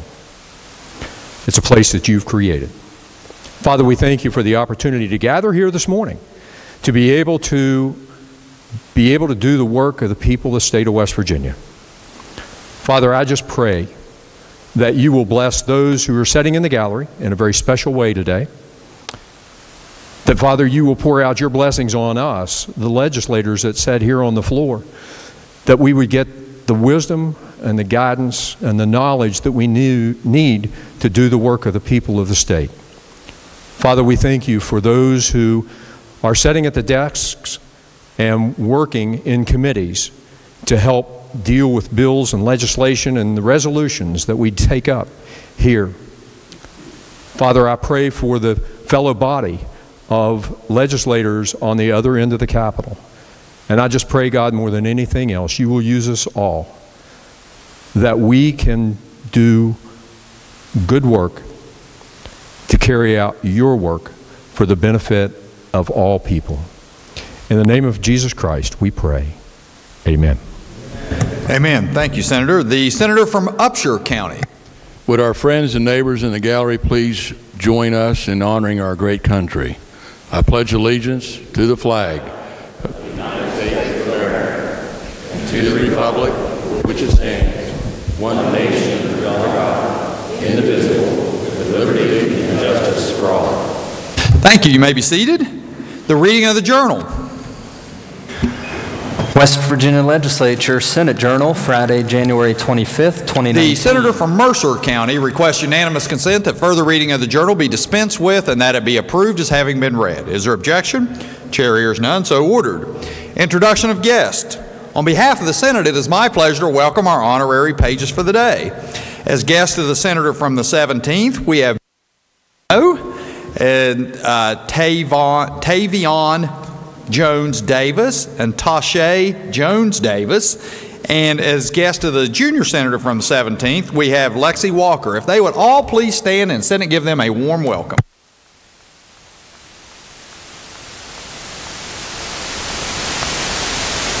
Thank you. You may be seated. Further introductions, the junior senator from the 17th.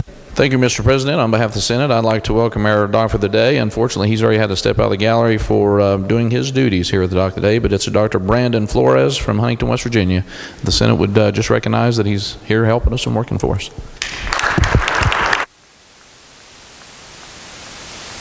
Further introductions, the senator from Jefferson County. Thank you, Mr. President. Here on Higher Education Day at the Legislature, in the North Gallery, we have some guests from all over the state representing our higher education institutions. Michael Lilly, Bluefield State College, Catherine Cox, Blue Ridge CTC, Mike Ditchin from Bridge Valley CTC, Joseph Allen from Concord University, Harry Baxter from Fairmont State University, Mary Beth Beller from Marshall University, Amy Cunningham from Pierpont CTC, Max Gergis from Shepherd University, Mark Goldstein from West Virginia Northern Community College, Roy Nutter from West Virginia University, and Gary Thompson from WVU at Parkersburg. Will they please stand and the Senate make them feel welcome?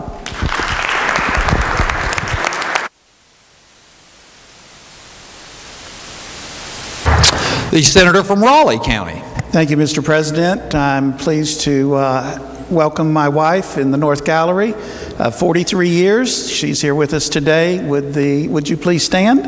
And the Senate join me in welcoming her.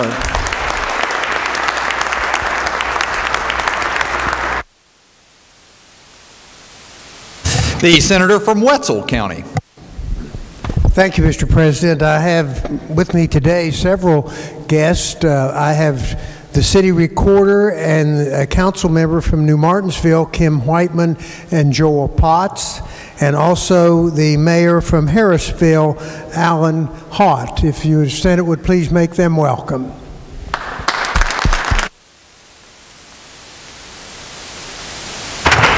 Senator may proceed. And I also have as guest, on third reading today, we have a bill called Winston's Bill, which involves the cruelty to animals. And these people have worked hard to bring this to the forefront, and I would like for them to stand and be recognized. Heather Severt, Lori Saltis, Noreen Wagaman, and Jackie Fitch. Would they please stand, and the Senate please make them welcome.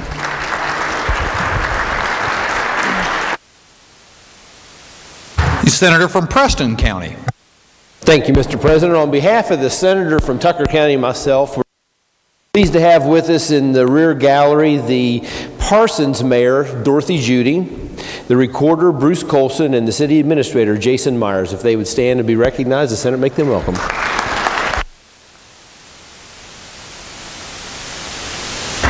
The senator from Brooke County. Thank you, Mr. President. On behalf of myself and the senator from Ohio, we have in the North Gallery, I can see the mayor of Wheeling as well as the city manager. The mayor is Glenn Elliott, the city manager Bob Herron. If they could stand, the Senate make them feel welcome.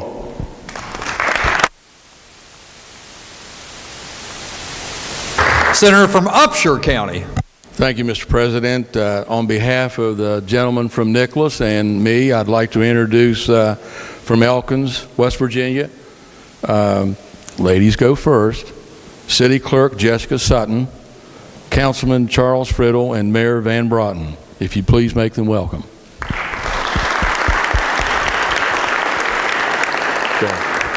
And further, I have from Buckhannon visiting today, and I'm not sure where they are in the gallery, but Mayor David McCauley and Councilman Robbie Skinner. Would you please make them welcome? Thank you.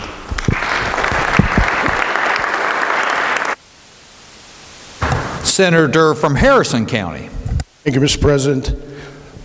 On behalf of my senior senator from Braxton, it's my pleasure and yours, sir, to welcome the new Shinston, West Virginia city managers with us today, Chad Edwards. Chad, are you here somewhere? There he is. And we have a lot of friends down here visiting us on Municipal League Day, and I'm not sure if he's in the gallery, but my friend, the former mayor and now councilman of Bridgeport, Bobby Greer, is here. You'll remember his dad, Mike Greer. Bobby, if you're here, stand up, make him feel welcome. Senator from Nicholas County. Thank you, Mr. President. It is my pleasure on your behalf and that of my fellow senator from Upshur, sitting in the East Gallery, the President's Gallery. Up on the top row is City Recorder from Summersville, Dave Harper. If he would please rise, and if the Senate would please extend a warm welcome. Senator from Greenbrier County.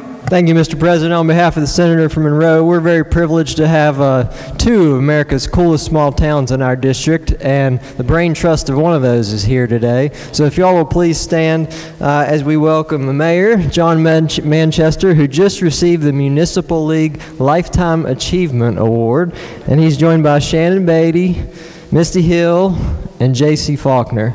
Will the Senate please make them feel welcome?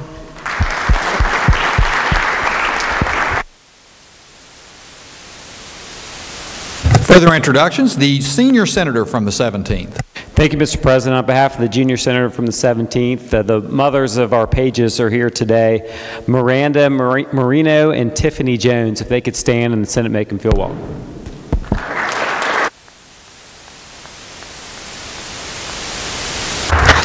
Further introductions, the senator from Tucker County. Thank you, Mr. President. On behalf of the senator from Preston and myself, we have in the gallery with us today from Eastern College in Hardy County in Moorfield, good friend Tina Metz and Joe Capp. If they would stand and the members make them welcome.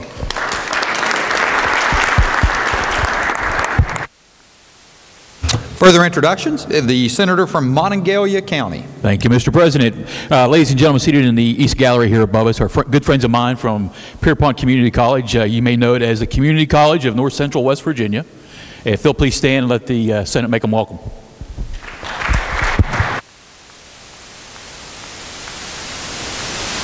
Further introductions?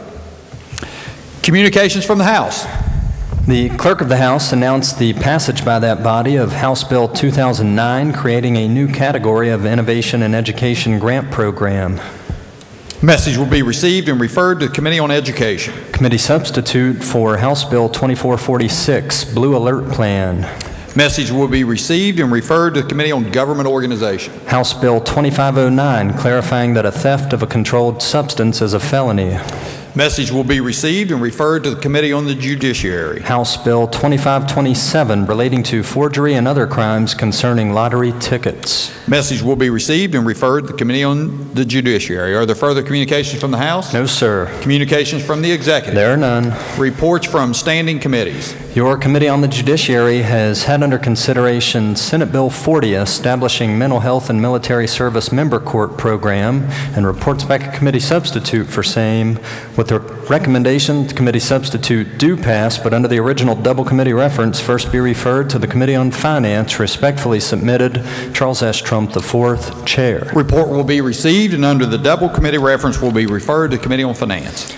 Your Committee on the Judiciary has had under consideration Senate Bills 178, 179, 180, 181, 182, 183, 184, 185, 186, 187, 188, and 189, State Tax Department rule relating to exchange of information agreements between the State Tax Division and certain state agencies, and reports back for same, with the recommendation that the committee substitute do pass. Respectfully submitted, Charles S. Trump IV, Chair. Report will be received.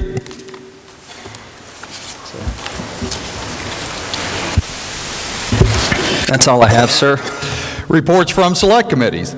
There are none. Introduction of bills. The junior senator from the 17th. Thank you, Mr. President. I request unanimous consent that Senate Bills 440 through 450 be considered introduced, read by their titles, and referred to the appropriate committees as shown on the chamber automation system.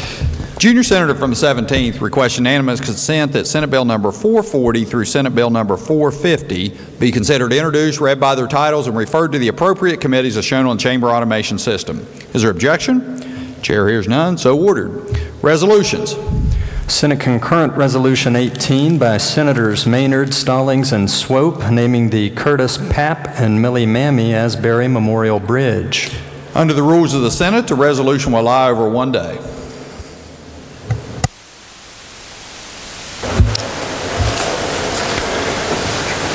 Senate Resolution 22 by Senators Rucker, Hamilton, Stallings, Maynard, Swope, Prezioso, Baldwin, Maroney, and Beach, designating January 28, 2019 as Higher Education Day. The senator from Jefferson County. Mr. President, I request unanimous consent that the resolution be taken up for immediate consideration, committee reference be dispensed with, and the resolution be put upon its adoption. The senator from Jefferson County requests unanimous consent that the resolution be taken up for immediate consideration, committee reference be dispensed with, and the resolution be placed upon its adoption. Is there objection? Chair hears none, so ordered. The clerk will read the resolution. Senate Resolution 22, designating January 28, 2019 as Higher Education Day at the Legislature. Question before the Senate is adoption of the resolution. Is there discussion? The senator from Jefferson County. Thank you, Mr. President. Each year, more than 10,000 students enroll in 2- and 4-year higher education institutions throughout West Virginia. These students are our future. They will go on to become nurses, engineers, doctors, electricians, chemical operators, lawyers, teachers, and senators, among other occupations that shape our society and build our workforce. For many students in West Virginia, this is all made possible by the financial aid that is made available to them. 2019 marks the 50th anniversary of the West Virginia Higher Education Grant Program, a needs-based financial aid grant that has helped more than 4 44,000 West Virginians accomplished their goals in higher education since it began in 1969. This grant, as well as other financial aid programs offered in West Virginia, are essential in helping us achieve the goal of West Virginia's Climb, a joint campaign between the Higher Education Policy Commission and the West Virginia Council for Community and Technical College Education to increase the state's educational attainment rate to 60% by the year 2030. Just a week ago, Mr. President, we also passed Senate Bill 1, which provides for increased access to career and technical centers for our citizens. This year, we have focused on education here in the Senate and the opportunities that a good education can provide. In recognition of the students and higher education institutions who paved the way for our state's future, I proudly ask that the Senate join me in proclaiming today, January 28th, as Higher Education Day. Further discussion? Further discussion? If not, the question before the Senate is adoption of the resolution. All those in favor will say aye. Those opposed, no. The ayes appear to have it. The ayes do have it. Declare the resolution adopted. The junior senator from the 17th. Thank you, Mr. President. I move the Senate stand in brief recess for the purposes of presenting the resolution. Junior senator from the 17th moves that the Senate stand in brief recess for the purpose of presenting this resolution. All those in favor will say aye. Those opposed, no. The ayes appear to have it. The ayes do have it. I declare the Senate in brief recess to present this resolution.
Senate will please come to order. The Senate will please come to order. Further resolutions? No, sir. Motions?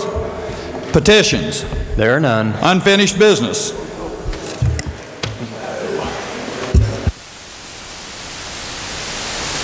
Junior Senator from the 17th. Thank you, Mr. President. I request unanimous consent that we move back to the fourth order of business. Is there objection? Chair hears none. So ordered.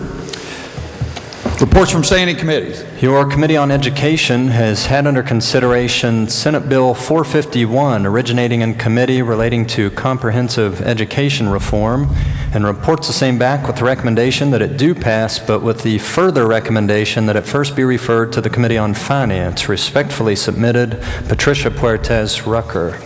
Report will be received. Junior Senator from the 17th. Thank you, Mr. President. I request unanimous consent that Senate Bill 451 be referred to the committee as a whole. Is there objection? Objection has been noted. Junior Senator from the 17th.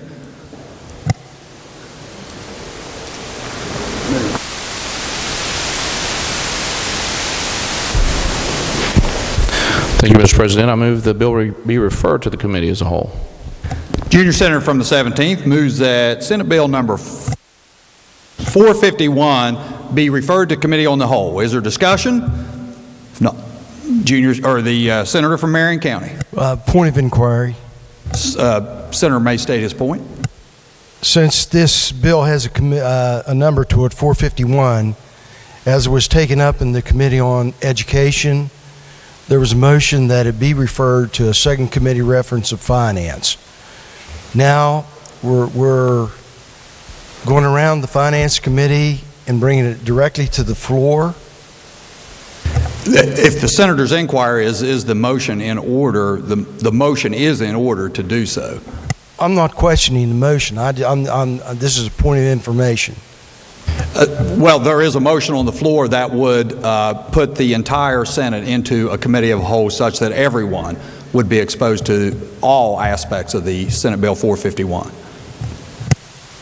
Would the majority leader yield for a question, please? Senator yields. Senator does yield. Senator, from what I understand, the bill was referred to the second committee reference on Finance. And now we're going to circumvent the committee system and bring it down and hear it as a committee of the whole, which means that the entire body will be the Education or the Finance Committee? That's correct. The thought process is that the bill has many parts, and so it is important that the entire body look at this. It's going to affect each and every one of our districts, and so the thought was it would be best to bring it down and let the committee run this as a whole body, since it is such a large bill. You know, I've been here 30 years. I've never experienced a motion of this sort before. You know, it seems to me that our committee system is working.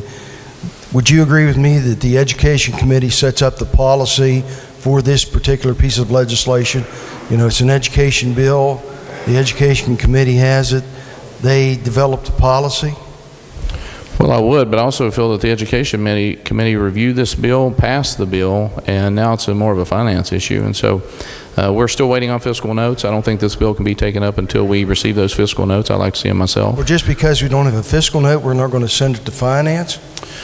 Well, Finance would be looking at the fiscal implication of the bill, but the education component of the bill was passed through Education Committee. So again, the body as a whole, this gives everyone an opportunity because as you know, the purpose of the committees are to vet whether or not these bills are good ideas or bad ideas. And so this one was such a large bill, has so many pieces.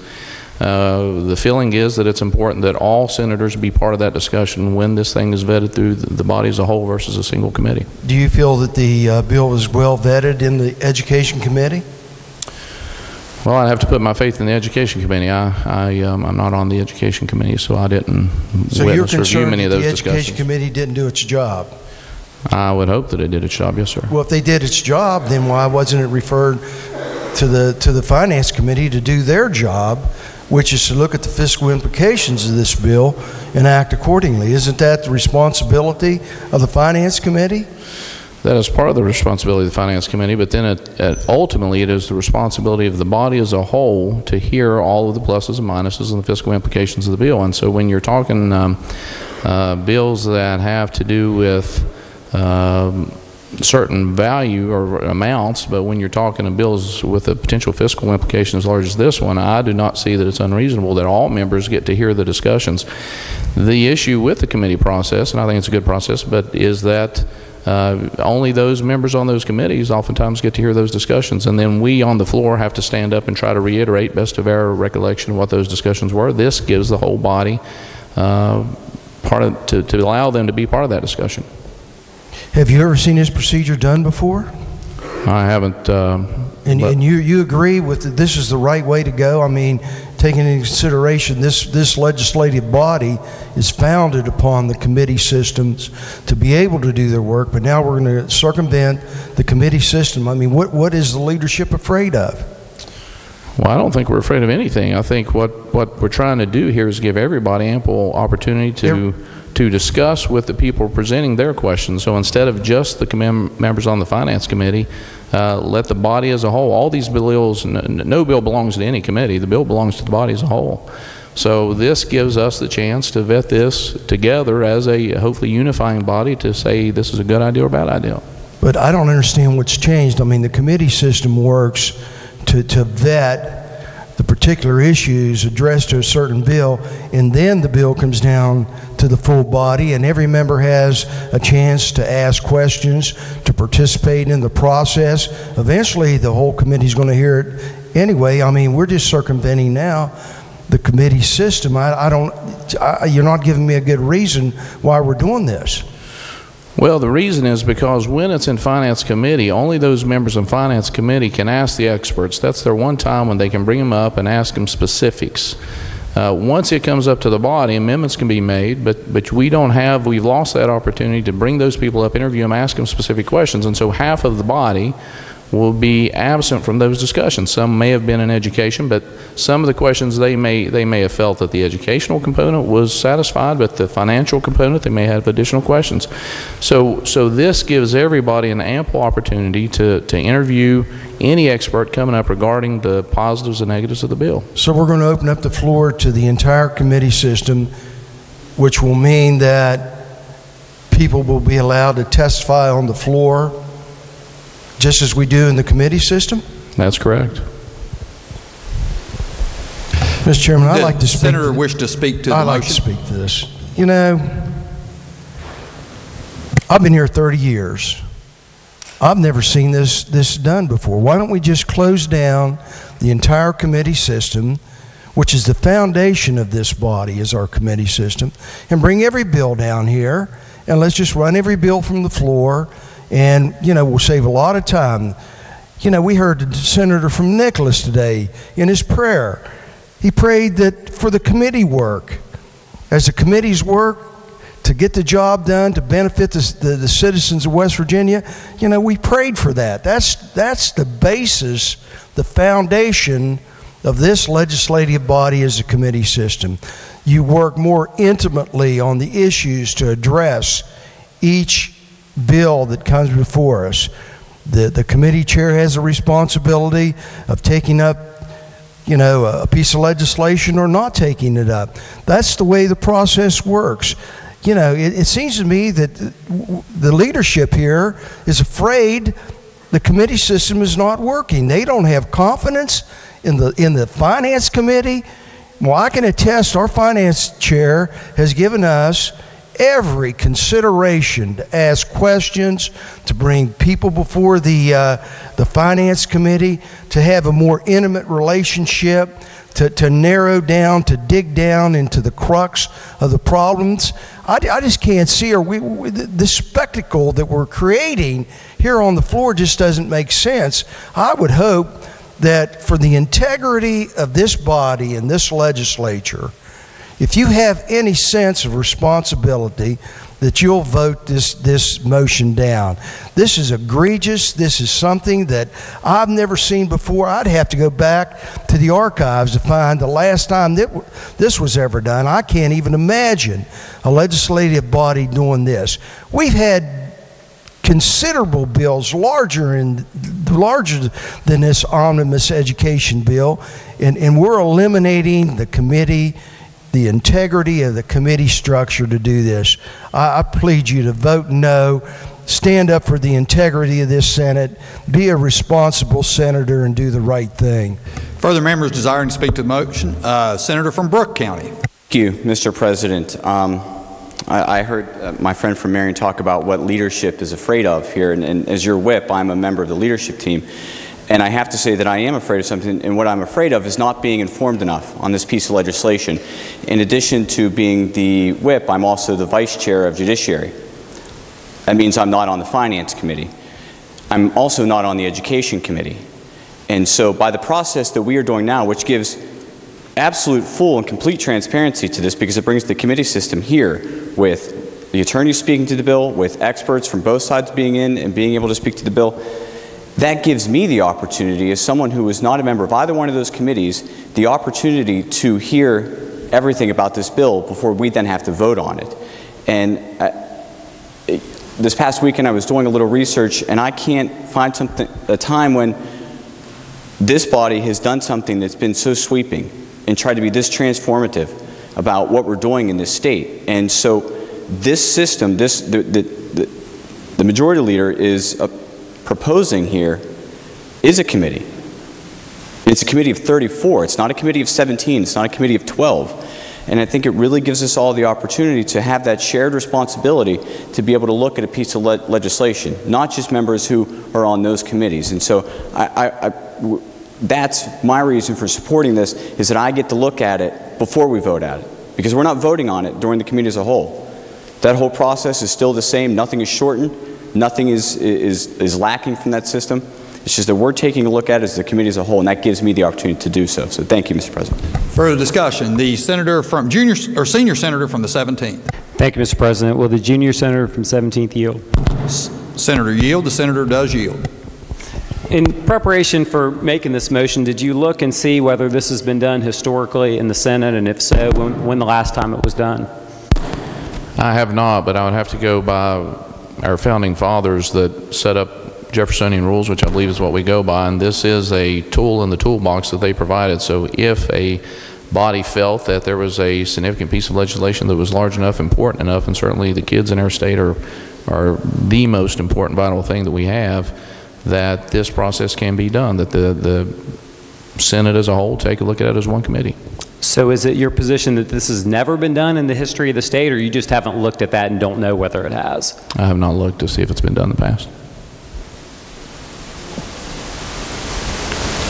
Does the senator wish to speak to the motion? Well, Mr. President, I mean, does anyone have that answer? Do we know? 1961 and 1917. It looks like that's been 1961 and 1917? done. That's what I'm hearing. Okay. So, as I understood, your justification for doing it in this case was the significant financial implications that this was going to have. Is that correct? Is that what you said? That is that's correct. Okay. I mean, we've had a lot of bills that have had major fiscal impacts before. We've had a significant tax reform bill a couple years ago that we considered. We've had all kinds of bills that have had major fiscal impacts. Why this one? I don't think we've had a bill that has had this potential impact across just finances, but also education in the state of West Virginia. There is a lot of parts to this thing that I believe is misunderstood. And so the thought process is bring the body as a whole, vet this body as a whole, so that we can either pass it up or pass it down as a whole. Do you have any sense for what the fiscal is right now? I'm glad that was your... It will be at ease. Can I see your mic for a second? I don't know whether it's yours. I think it is. It just dropped down. Yours is loose. No.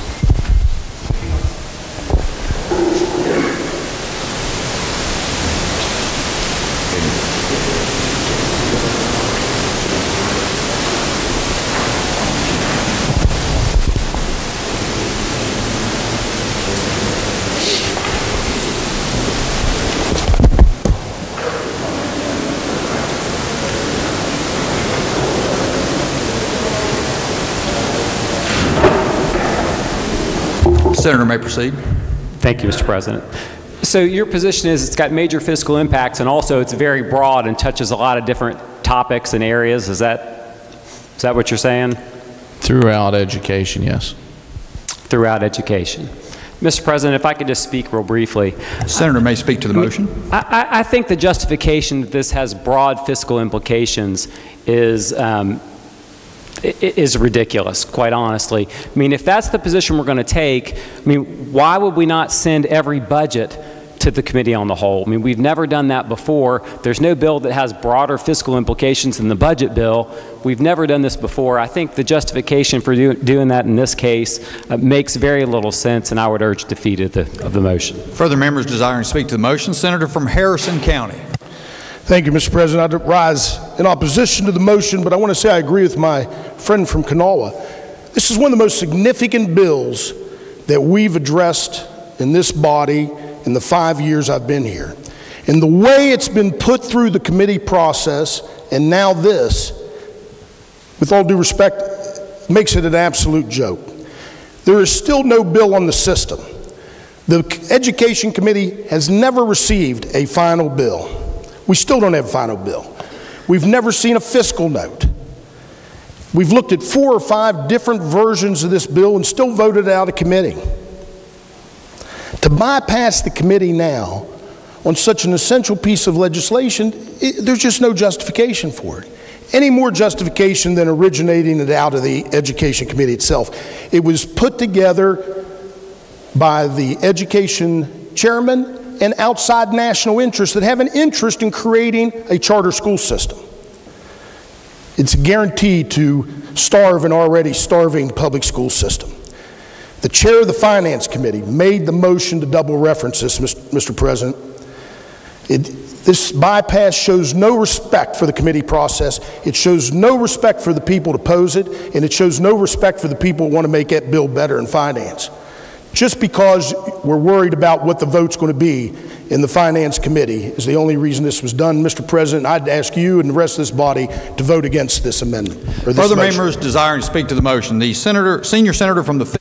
I would ask the senator from the majority leader to yield. Junior senator from 17th yield. Senator does yield. Senator, let me make sure that how this process is going. So, as a committee of the whole, will the president chair the committee, and will we have the opportunity how's that going to go on in the floor? Because I'm not positive that I understand exactly how this process will work. It's my understanding that the president can designate another member to chair the body as a whole. I volunteer. Okay. So I volunteer to do that, Mr. President. Since you're going to do that, I think that's a really good point. And he can select whoever he wants. So, Senator, if you go back and look at it in 1961 and 1917, what happened? And I was 6 years old. I will freely admit it. In 1961, and you probably weren't even here. But in 1961, what happened and what did they bring to the board, to the committee here in the Senate? Was that done in the Senate or was that done in the House?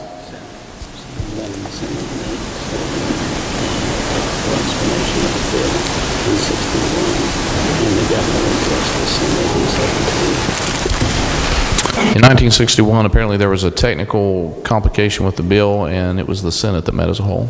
And they just heard a presentation, correct?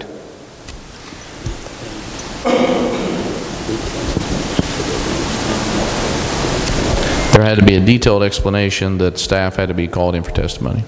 Okay, so they just heard a presentation. Okay, I'd like to speak to them. Senator may speak to the motion. Thank you. Having been here for a few years and seeing exactly the complication of some of the issues we've had, we've always allowed it to go through the committee system.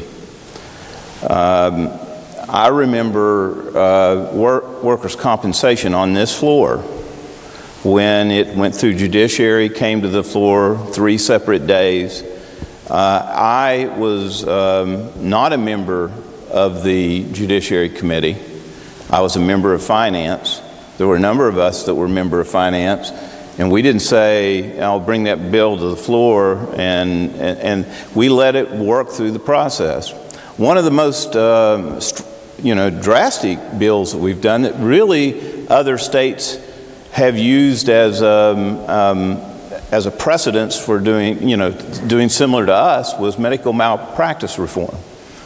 When we did that, we not only came in, a bill wasn't acceptable, we came back 6 weeks later, not costing the taxpayer any money related to that, and still it went through the same process. So to me, to bring this as a committee of the whole on the floor is not the process that our forefathers had looked at. It was that you appoint committees, that committee chair handles the bill, and then they move it on to the next one. And this is unconventional in many ways. I've been a part of originating bills. I've had very few originating bills pass, but there was usually some reason for an originating bill not to be able to change it in the process, even though we're going to finance. So I think I ask everybody to vote this motion down, and just from the mere fact that we need to allow the process to work. It's early in the session. I'm still trying to figure out the urgency of why we're doing everything so quickly, so secretly, and without a lot of information. Other members desiring to speak to the motion. Senior Senator from the 15th. Thank you, Mr. President. I rise in support of this motion. There's a couple reasons for it.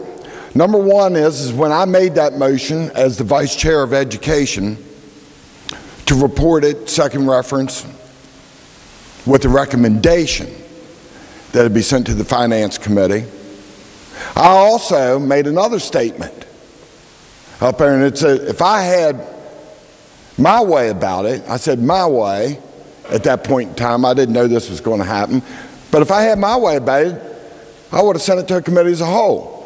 For the very reasons that the senator behind me, the whip here, stated he's not on finance or education. Senator from Greenbrier agreed with me. After I spoke, the senator agreed with me. It's a good way by doing it. Just because it hasn't been done since 1970 or 1961 or whenever, if it's within our rules, and it's a tool to have better process for making sure all members are educated. And it's a committee. It is not the Senate having deliberations. There's a big, big difference between it. Because as a committee of the whole, 34 members, including our Senate President, will be part of the process. There could be PowerPoint presentations. There could be the normal stuff that takes place in each and every one of our committees. And it brings an awareness to each and every one of our members. In the same way for the fiscal, as we're talking about this, you know what, there was several versions of the bill. But it was only because we were trying to be transparent, Mr. President. Didn't need to have anything out in the front on doing this. But we were trying to make it so that everybody knew exactly what was going on to the best of ability that we had. Now we're dealing with the fiscal side of it, and it's not limited to that. Make no mistake, up in finance, we look at the dollars and the fiscal policy, but we also look at the policy of the bill, because many of us are not on the committees that would be second referenced from. So we need to have that access. Now, here we are where there'll be 34 of us taking full advantage of a rule that is allowable, and it makes ultimate sense at this point in time for this piece of legislation. To be opposed to it doesn't make sense. That is saying that you have the potential to discard some members, and just because it's always been done a certain way, well, I would make the argument, Mr. President, that doing things the same way over and over and expecting different results is probably what has gotten us into some of the troubles that we have in this state to begin with. I do believe I said something similar to that up in the education meeting as well. Look, Mr. President, this is the right path to go. It is the absolute right path to go because it will streamline the process and make it so that we can be educated, but not just us. The people in West Virginia will be paying attention to this historic event and understanding full well what is going to be in this piece of legislation that I anticipate is going to change education for the better for the state of West Virginia, for all our people. And I encourage them to look in and see what's going on. This is a much, much better process for this piece of legislation. Doesn't apply to all, but it certainly would work well on this one. Thank you, Mr. President. Other members desiring to speak to the motion before I recognize the senator from Tucker County. Thank you, Mr. President. Point of inquiry. I want to make sure I got my hands wrapped around this.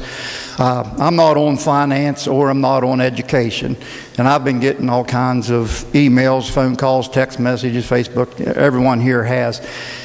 This will be just a regular committee, run like any other committee with the chairman and me. But even though I'm not on these two committees, I'll be able to ask questions and get answers and call. If I want to call somebody up, I can call somebody up. Is that correct? That is correct. So it'll be an open process. Okay. Speak to the senator motion. may speak to the motion. I feel kind of responsible for this. Shouldn't admit that, I guess. But I came to leadership with concerns of not knowing practically anything about this bill because I'm not on any committees, and that was my big worry, that I wasn't going to, be able to wrap my hands around it. So I have to applaud whoever, you, Mr. President, I guess your final decision to allow on this, because I have concerns about it, and all of us in here do, I'm sure. And by this being an open, I don't see where it's hiding anything. And no offense, but I can remember in 2000, it was I think it was 13, the first year I served, when we ran a bill. I was in the minority then, and some of you here was in the majority, but we ran a tax credit bill out for the Greenbrier in 2 hours, which didn't see any committee reference, and it was just ramrodded out in both the House and the Senate within two hours, and I had a lot of questions in, and my head was a-spinning. So again, Mr. President, I applaud you for doing this, because I'm probably the simplest person in this body, more ways than one. And I appreciate this, because I do have concerns with this bill, and I'd like to be able to answer the questions, and now I can't answer the questions because I don't have the knowledge. And I just feel if we do this as a whole body, where all of us who were, like myself, that are unable to participate in the process until it gets to the floor, and then by the time it gets to the floor, who do you ask? We can't call anybody up to ask. We just have to. So I think it's a great idea. It's in the rules. It's not illegal. It's transparency, because everyone in the state's going to be able to watch it if they want to watch it. And hopefully I can get my hands wrapped around it. So with that, I support the motion. Thank you, Mr. President. The senator from Nicholas County. Thank you, Mr. President.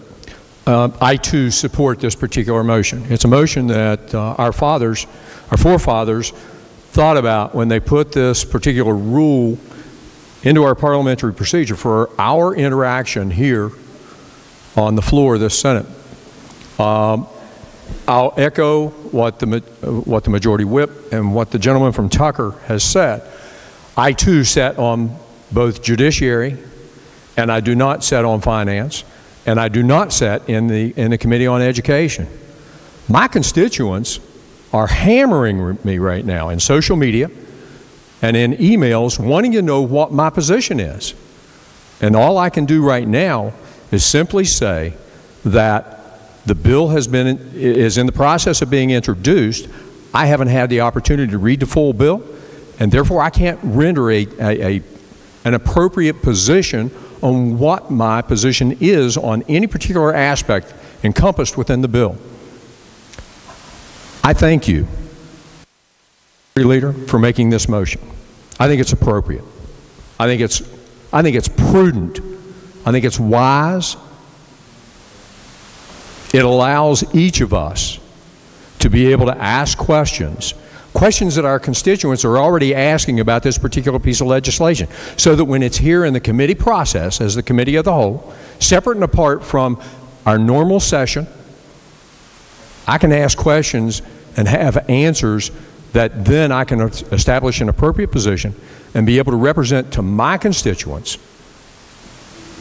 with full understanding, well educated, well vetted, to know exactly how I am speaking on their behalf here at the West Virginia Senate. I support this motion. Thank you, Mr. President. Senator from Greenbrier County is recognized to speak to the motion. Thank you, Mr. President. Since my name was invoked, I believe, uncharitably, I would just like to make a brief response and set the record straight. I made a plea in the Education Committee. It's probably about 6:30 on Friday night, 30-some hours after I'd first seen this bill. Stayed up all night reading it. I hope my colleagues have taken a chance to read it this weekend. My plea was that this bill be vetted fiscally, and it be vetted fiscally by folks in the Education Committee who ought to know the impacts that those words would have on our education policy, on our schools throughout West Virginia. So my plea is that that happens. It should have happened initially, was my point, that if we're going to face a bill with this much impact, that the fiscal note should be available to us in the Education Committee. Now, I understand I'm new to this process, I'm new to this body. Perhaps that's not how the way things work here. I think with a bill this important, this comprehensive, it needs to A, be fiscally vetted, and B, it should have been done in the Education Committee when this first came before us. Thank you. Recognize the junior senator from 17th to close debate. Junior senator from 17th. Thank you, Mr. President. I would just like to remind all members that this motion is simply to bring the bill before the body as a whole so that it can be vetted, whether you like it or you don't like it, but that each member has the right and the ability to bring people up, to have them testify, to have your specific questions answered, so your constituents that are reaching out to you have their questions answered. Now, as many of the members in here have been receiving many emails, most of these are from, or at least the ones in my inbox have been from teachers from the public school system. I'd like to share something that makes me feel this is a better idea more than ever. I was absent from the Senate on Friday because I was selected as about one of 22 state legislators across the country who had expertise in the healthcare system regarding opioid addiction. And so NCSL and the CDC has combined Opioid Fellows Group to try to educate what all states are doing in this horrid epidemic that's affecting every single one of our families. Everybody's touched by the opioid epidemic, and so it was a wonderful meeting that was very bipartisan, that Republicans, Democrats, delegates, senators from across the country came together, shared what their states were doing, shared their experiences, what works, what doesn't work, and hopefully gives everybody action plans to try to take those positives back to our home states and make a difference. And that's the way it should be done. And so on side notes, when I would be talking to these senators, we would have discussions on multiple other topics. And some very senators from very Democrat-leaning states I spoke to, one being from Rhode Island, and I said, you know, they would ask what other things are going on in your state. And I said, well, you know, one of the big things is an education reform bill. I said, let me ask you, do you guys have charter schools in I believe it was Rhode Island, that has been under Democratic control for 93 years? He goes, yeah, my company's built 3 of them. They work great. So you look at states from New York, Massachusetts, California, Washington, D.C., Hawaii, Delaware, very left-leaning states, and they love them. They're in all those states because they say they work. They definitely build students and populations up. So my concern then is if this is a bad bill, we need to vet this. But again, I think the only thing that we can do wrong is nothing at all. And all this amendment or all this motion does is brings it to the body. It lets this be truly vetted by the body. Let us find out if there is something so different about this bill that is different than all the other states, Republican leaning, Democrat leaning, that all feel that this has helped their children. I'd like to share one other thing in my closing, Mr. President. Many emails I received and I read over the course of the weekend from teachers, but there was one from an actual student. And I just want to read an excerpt from a high school student from Braxton County that said, after doing my own research into your Senate's proposed education reform, I would like you to know that I support it in its entirety. Charter schools are a good choice for many children, and I believe that education is very different for everyone. Some children are better off homeschooled, some are better off in charter schools, and some are better off in public school systems. I think it's amazing that the Senate recognizes this. The main issue many people have are the public funds will be used to fund charter schools and homeschoolers as well. I see nothing wrong with that. All kids deserve to be educated, so I think the funds should be shared. Why should only public schools be federally and state funded? It goes on to have other good points, but my point is that was from a student, and this bill is for students and improving the education in this state. And for that reason, I ask passage of the motion.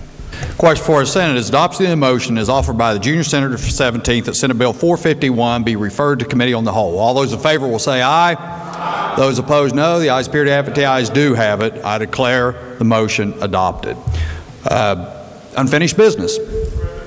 The senator from Cabell County seeks recognition. Yes, I have a point of order, Mr. President. Senator may state his point. Basically, I have 3 points of order. Take the first one first. All right, that's a good idea. I think I'll do that. First of all, our Senate rules are being transgressed, and Mr. Jefferson's rules are being transgressed. So I am asking. Go ahead. Sorry, in what manner?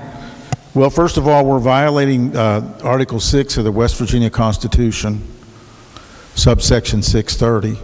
This bill, Senate Bill 451, violates the provision in our West Virginia Constitution which states, no act shall contain more than one object. And I want a ruling from the chair on that. Shall embrace more than one object. The senator's point is not within the purview of the Senate or the legislature to address. Excuse me? The senator's point as to reference to the Constitution is not in the purview of the Senate or the legislature to address. I challenge that. Would you explain that? Because I've studied Mr. Jefferson's rules. Where else would I raise it? Go over to the Supreme Court on the other side of the building and raise it? You're in charge of the. I challenge the ruling. The senator has challenged the ruling of the chair. I'd just like to have a ruling. Does it have one? Does the bill embrace one object or multiple objects? Senator, again, that is not within our purview. That you can raise the constitutional issue in the proper venue. This is not the proper venue. I'm raising it under our Senate rules. I'm ruling under our Senate rules that the point is out of order. Senator may state his next point. Well, how about challenging the fact that the title insufficiently identifies the different topics in the bill? Do you have authority to rule on that? I'll ask for the yeas and nays. Again, that is a constitutional issue that must be challenged in the proper venue. And so, again, your point is out of order, but point I'll number ask for three. the yeas and nays. Are you challenging the ruling of the chair? Yes, I am.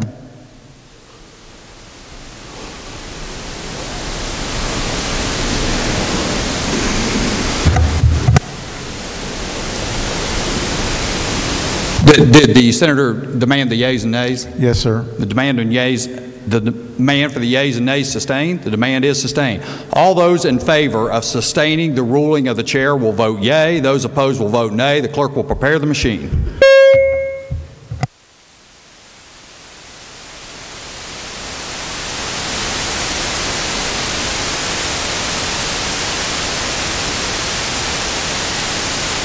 Has everyone voted? Has every member voted? So the clerk will close the machine and ascertain the results. On this question there being 18 yeas, 15 nays, 1 absent and not voting, less or more than a majority of those having present and voting, having voted in the affirmative, the ruling of the chair is sustained. Does the senator have another point? Unfinished business. Senate Concurrent Resolution 16, naming the U.S. Army Specialist 4 Wilbur Allen Smith Memorial Bridge. Resolution will be referred to Committee on Transportation and Infrastructure. Senate Concurrent Resolution 17, naming the Sardis District Veterans Memorial Bridge. Resolution will be referred to the Committee on Transportation and Infrastructure. Are there further unfinished business? No, sir. Bills on third reading. Engrossed committee substitute for Senate Bill 55 relating to driving privileges and requirements for persons under 18. Third reading of the bill. Question before the Senate is, shall the bill pass? Is there discussion? The senator from Morgan County. Thank you, Mr. President. The committee substitute for Senate Bill 55 amends one single section of the state code, and that is in Chapter 17B, Article 2, Section 3A. And it relates to our graduated driver's license program and specifically Level 1 driver's license.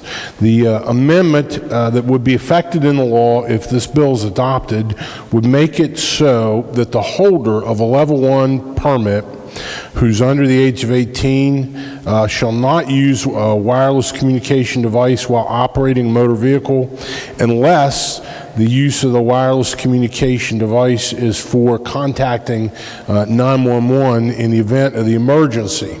It makes holders of those licenses, and these are in the permitting process, subject to the same penalties for which other levels are subject. Passage of this bill would bring West Virginia into compliance with federal regulations that would qualify our Division of Motor Vehicles for grant money.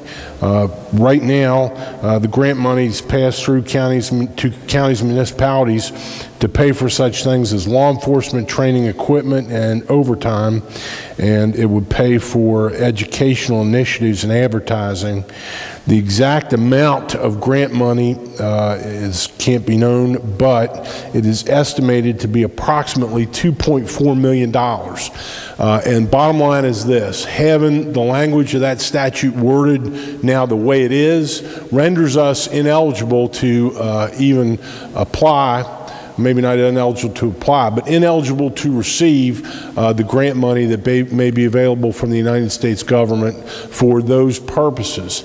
Members will remember who were here last year, this is similar to a bill that we passed out of the Senate last year, but it failed before a final passage stage in the legislative process.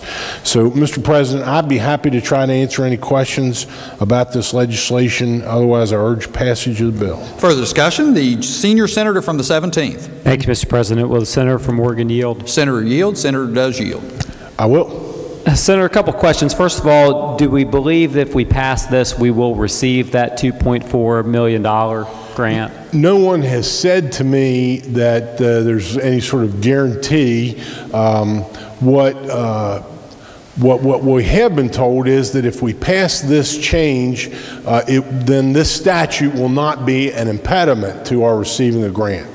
I think, let's see, how do I put this without? I think our administrative officials in the DMV are optimistic. I'll leave it at that. Is it a one-time grant or something that we could seek every year? I don't know the answer to that, but perhaps. We were eligible for it last year because we didn't have this.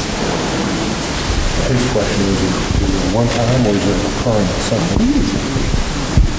something? Our council believes that it could be a recurring receipt or grant as opposed to a one-time grant.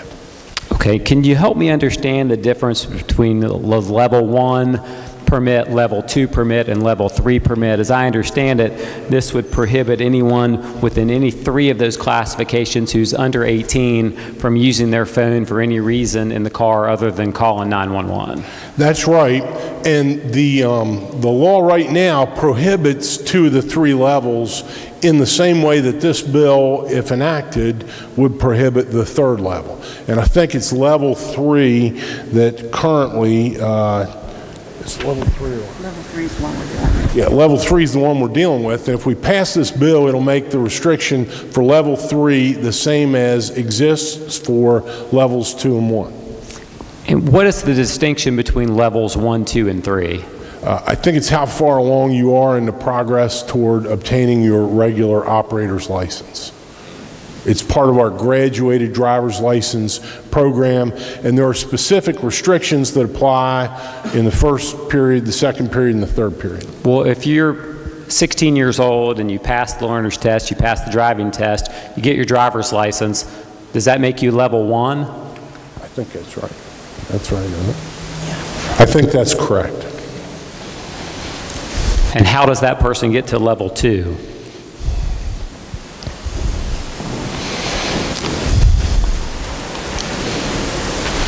Well, okay, level 2 intermediate driver's license is referenced in subsection D of the section, and it says an applicant 16 years of age or older meeting all the other requirements of this code may be issued a level 2 intermediate driver's license. Eligibility is the division shall not issue a level 2 intermediate driver's license unless the applicant has completed the application process. B, I'm reading A, B. B, has held level 1 instruction permit conviction-free for the 180 days immediately preceding the date of application for level 2 intermediate license. So, and there may be more there, but clearly that's the path. You got to be level 1 for 6 months, and then you can move to level 2. C, has completed either driver's ed course approved by the State Department of Education or 50 hours of behind-the-wheel driving experience, including a minimum of 10 hours of nighttime driving, certified by a parent or legal guardian or other responsible adult over the age of 21, as indicated on the form provided by the division. So that's part of it too. You got to be out practice driving with adults for a certain period of time, and hours has to be part of it. Have to be otherwise eligible, pass the road skills test, pay a fee. There's a $7.50 fee. And then level 2 driver's licenses have their own set of terms and conditions and restrictions. Well, let me ask you the question this way. So if we pass this bill, every driver who has a driver's license who's under the age of 18 will not be able to, say for example, when they get in their car, turn their music on their phone, drive in the car without touching the phone, but just listening to music, and then parking. They will no longer be able to do that. Is that correct? I believe my distinguished colleague from Kanawha County is exactly correct. I would say, just by way of rounding out that statement, levels 1 and 2 are prohibited from doing that now. This would say even at level 3, there's the same prohibition applies. And as I recall, and Senator from Kanawha recollection may be different, but that was one of the issues that we spent some time with last year when we had this bill under consideration. I do recall that as well. Thank you, Senator. Thank you, sir. Further discussion? Further discussion. The senator from Wetzel County. Thank you, Mr. President. In addressing the bill, I think we need to realize that DMV has told us that this affects a total of 90 drivers throughout the whole state of West Virginia who fall into this category. So this is not a wide-ranging bill. The other restrictions are already in there. This is only going to address those 90 people. Further discussion? Further discussion. Senator from Morgan wish to close debate or not? The question for the Senate is, shall the bill pass? All those in favor will vote yea. Those opposed will vote nay. The clerk will prepare the machine. Has every member voted? Has every member voted? If so, the clerk will close the machine and ascertain the results. On this question, there being 33 yeas, 0 nays, 1 absent and not voting, more than a majority of those present and voting having voted in the affirmative, I declare the bill passed. The clerk will communicate the action of the Senate to the House. Engrossed committee substitute for Senate Bill 101, equalizing penalties for intimidating and retaliating against certain public officers and other persons. Third reading of the bill. Question before the Senate is, shall the bill pass? Is there discussion? The senator from Morgan County. Thank you, Mr. President. The committee substitute for Senate Bill 101 will also be familiar to members of the Senate who were here last year. We considered similar legislation, actually passed it from the Senate, but it didn't become law, failing to, I think, be taken up by the House of Delegates. The bill would amend a single section of the state code, and it's Chapter 61, Article 5, Section 27. Chapter 61, of course, is our criminal code. Article 5 is the article that contains crimes against public justice. And the bill would amend and equalize the offense and penalty for the intimidation of public officials before and after acts. Under current law, it is a misdemeanor to intimidate prior to proceeding or to retaliate against public officials or employees. That would include jurors or witnesses, and it would increase the penalty for such conduct to a felony.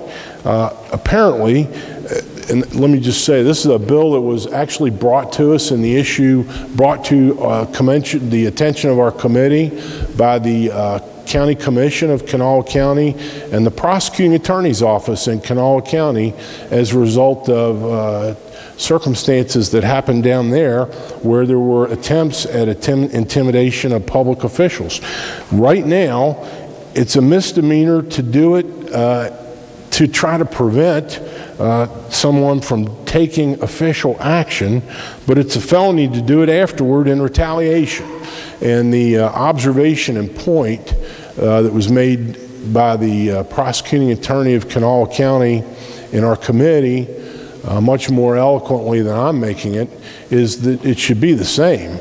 And in truth, if you think about it, if somebody is taking action to try to intimidate or change the conduct of a public official before or prevent him or her from taking action, prosecution, that sort of thing, in many ways it seems worse than just to be mad and do something retaliatory after the fact. This would equalize the penalties, make them both felonies wherever they occur in the chronology of a criminal process. So, Mr. President, be happy to try to answer questions. Otherwise, I urge passage of the bill. Further discussion? If not, all those in favor will vote yea. Those opposed will vote nay. The clerk will prepare the machine.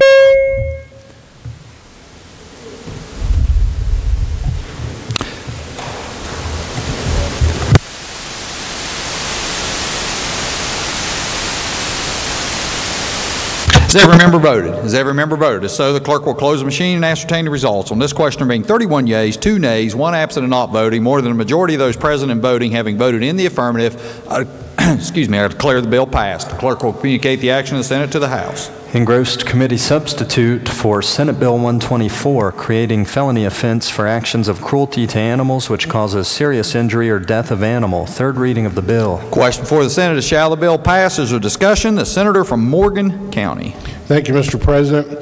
The committee substitute for Senate Bill 124 amends a single section of the code. It's in Chapter 61, which is our criminal code, Article 8, Section 19. Article 8, of course, are crimes against chastity, morality, and decency. Section 19 is the statute which prescribes the offenses relating to cruelty and mistreatment of animals.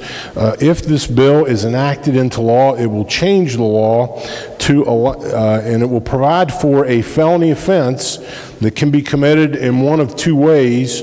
One is if a person has a second offense convicted of a second or subsequent offense of a crime of cruelty or maltreatment of animals under that section.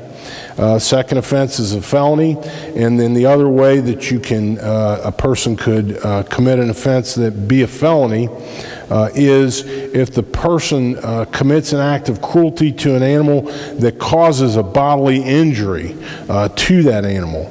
And so the penalty prescribed for this new felony is confinement in a state correctional facility not less than 1 or more than 5 years, 1 to 5, and a fine of not less than $1,000 or more than $5,000. I'll be happy to try to answer questions. Otherwise, I urge passage of the bill. Further discussion? Further discussion? If not, all those in favor will vote yea. Those opposed will vote nay. The clerk will prepare the machine.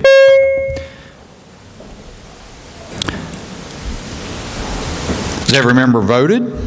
Has every member voted? If so, the clerk will close the machine and ascertain the results. On this question there being 29 yeas, 4 nays, 1 absent and not voting, more than a majority of those present and voting, having voted in the affirmative, I declare the bill passed. Clerk will communicate the action of the Senate to the House. Engrossed Senate Bill 233 relating to age requirements for deputy sheriff. Third reading of the bill. Question for the Senate is, shall the bill pass? Is there discussion? The senator from Nicholas County. Thank you, Mr. President. The purpose of Senate Bill 233 is to raise the maximum age at which an individual may apply to be a deputy sheriff from the age of 45 to the age of 50. The bill also makes some minor technical updates to the language section. I urge passage. Further discussion? Senior Senator from the 5th. Senator yield. Senator from Nicholas yields. Senator does yield. Yes, sir. So how will this be handled from a pension standpoint and how they're eligible for pensions?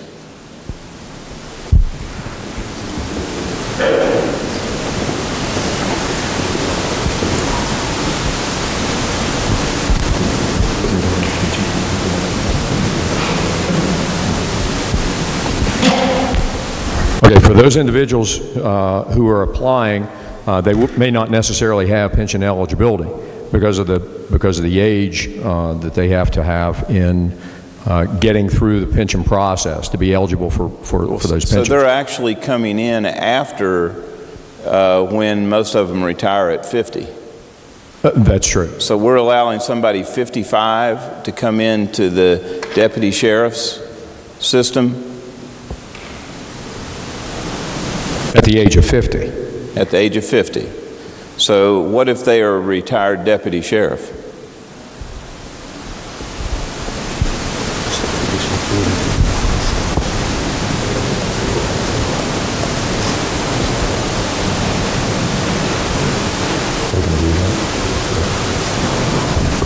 Okay, under the bill, they could apply or could continue to reapply for a new position at that age level.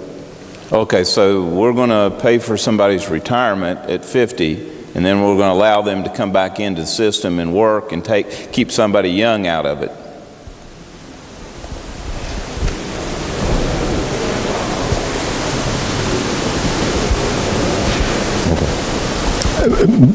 The way the bill is stated, that's correct.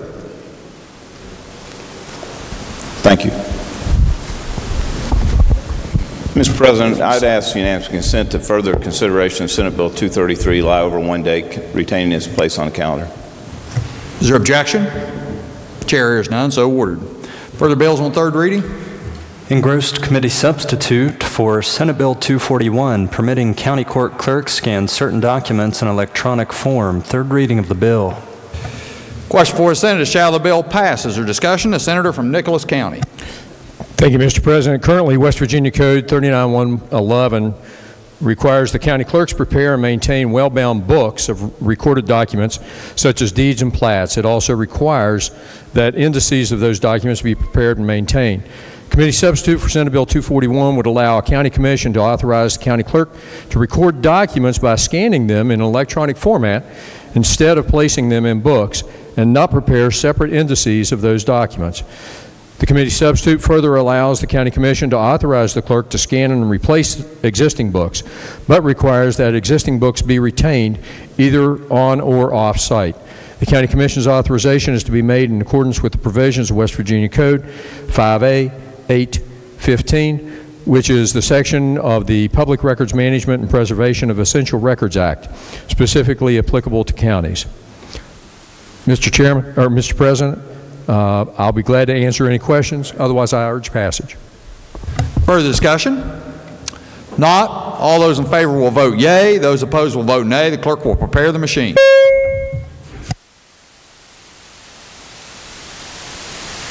Has every member voted? Has every member voted? So the clerk will close the machine, ascertain the results. On this question there being 33 yeas, 0 nays, 1 absent and not voting, more than the majority of those present and voting, having voted in the affirmative, I declare the bill passed.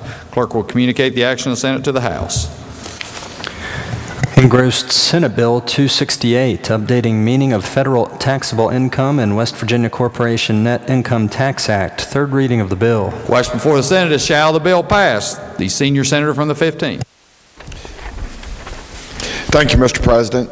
Senate Bill 268 is the governor's bill, and it's the annual corporate net income tax update bill that incorporates changes in the federal tax law enacted between December the 31st, 2016 and January the 1st, 2018 into the state corporate net income tax statutes for purposes of determining tax liability for tax year 2017. Mr. President, I urge passage.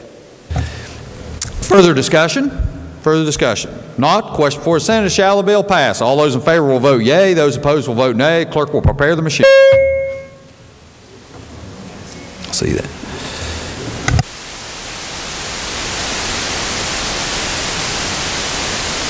Has every member voted? Every member voted. So the clerk will close the machine, ascertain the results. On this question being 33 yeas, 0 nays, 1 absent and not voting, more than the majority of those present and voting having voted in the affirmative, I declare the bill passed. The junior senator from the 17th. Thank you, Mr. President. I move that Senate Bill 268 be made effective from passage and will request unanimous consent that the roll call used on passage of the bill be used to make it so effective. Junior senator from the 17th moves that the bill be made effective from passage and requests unanimous consent that the roll call used on passage of the bill be used to make it so effective. Is there objection? Chair hears none. On this question there being 33 yeas, 0 nays, 1 absent and not voting, more than 2/3 of those elected having voted in the affirmative, I declare the bill effective from passage. Clerk will communicate the action of the Senate to the House. Engrossed Senate Bill 269, updating terms used in West Virginia Personal Income Tax Act. Third reading of the bill. Question before the Senate is, shall the bill pass? Is there discussion? The senior senator from the 15th. Thank you, Mr. President. Senate Bill 269 is another governor's bill, and this one is the annual personal income tax update bill that incorporates changes in the federal tax law enacted in 2018 into the state personal income tax statutes for the purposes of determining tax liability for tax year 2018. Mr. President, I urge passage. Further discussion? Further discussion? Not. All those in favor will vote yea. Those opposed will vote nay. The clerk will prepare the machine.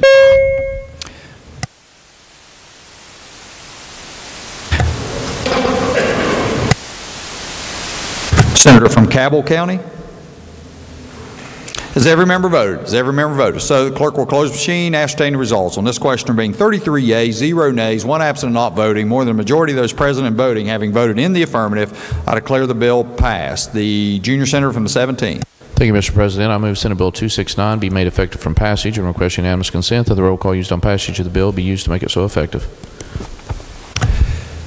Junior senator from the 17th moves that the bill be made effective from passage and requests unanimous consent that the roll call used on passage of the bill be used to make it so effective. Is there objection? Chair hears none. On this question there being 33 yeas, 0 nays, 1 absent and not voting, more than 2/3 of those elected having voted in the affirmative, I declare the bill effective from passage. Clerk will communicate the action of the Senate to the House. Further bills on third reading? No, sir. Bills on second reading? Senate Bill 63, relating to partial filling of prescriptions. Second reading of the bill. Are there amendments to the bill? No, sir. Not. The bill will be engrossed and advanced to third reading. Committee substitute for Senate Bill 236, providing notice of eligibility to persons to vote after completion of punishment or pardon. Second reading of the bill. Are there amendments to the bill? No, sir. If not, the bill will be engrossed and advanced to third reading. Committee substitute for Senate Bill 258, establishing common law veil piercing claims not be used to impose personal liability. The senator from Morgan County. Thank you, Mr. President. I request unanimous consent of the Senate that the bill lie over one day, retaining its place on the calendar. Is there objection? Chair hears none, so ordered. Further bills on second reading? No, sir. Bills on first reading. The junior senator from the 17th.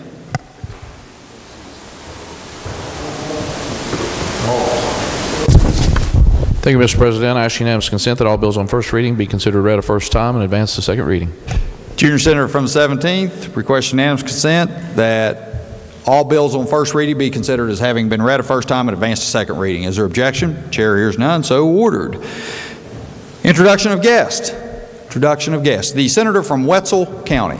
Thank you, Mr. President. When I introduced my guests this morning, I inadvertently overlooked one of the main people that worked with Winston's Law, and that was the gentleman that adopted the dog that had been thrown out on the side of the road for dead, Casey Johnson. He deserved a lot of credit for the work on this piece of legislation, and somehow in my notes it got scribbled up. So I don't think they're here now, but I would like to recognize Casey Johnson. Further introductions? Remarks by members of the Senate. The Senator from Morgan County. Thank you, Mr. President. I rise today to talk a little bit about SB 251, which has hit the floor today from the Education Committee, 451, hit the floor today from the Education Committee and has been referred to the committee of the whole Senate. An idea which I endorse, Mr. President. I think it was a good idea. The bill is a comprehensive bit of education reform. It is clearly, in my mind, constitutional under the West Virginia Constitution. It does not violate the single object rule. It embraces a single object, which is the reform of public education in the state, something that we desperately need.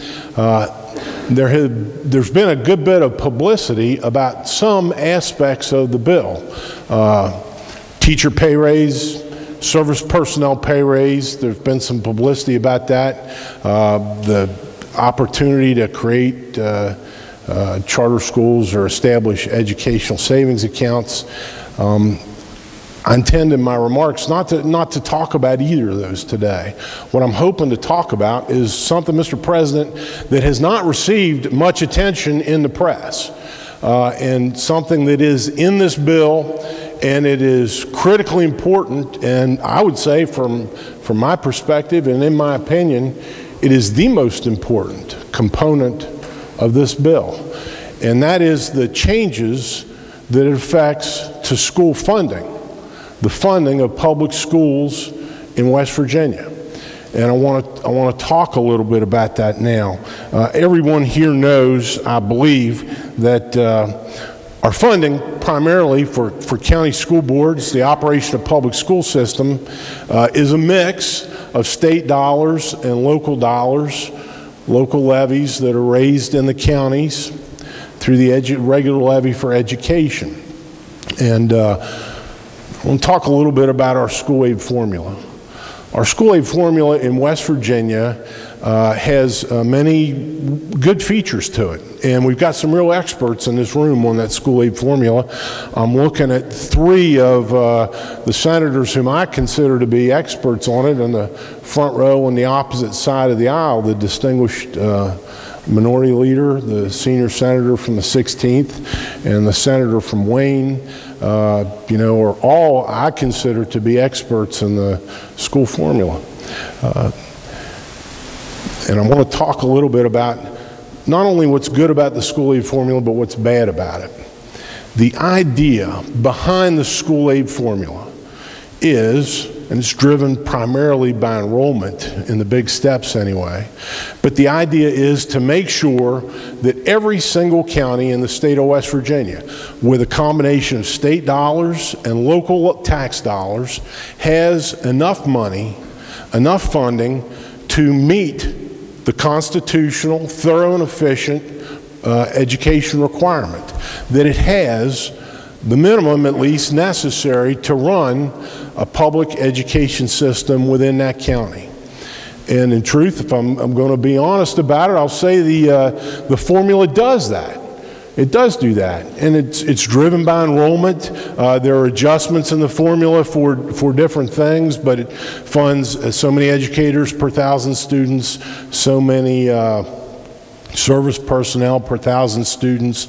There are other components or steps of the formula, but if I passed out some forms, I hope there's one on everybody's desk, but it's a 3-page thing, and it's got my name on the front page. If you look at page 1, I'll tell you that this came to us, at least those of us who serve on the Education Committee, as part of a packet that the Department of Ed distributed this year, and it shows, based on current law, what the expectations are for the funding for the last steps of the formula.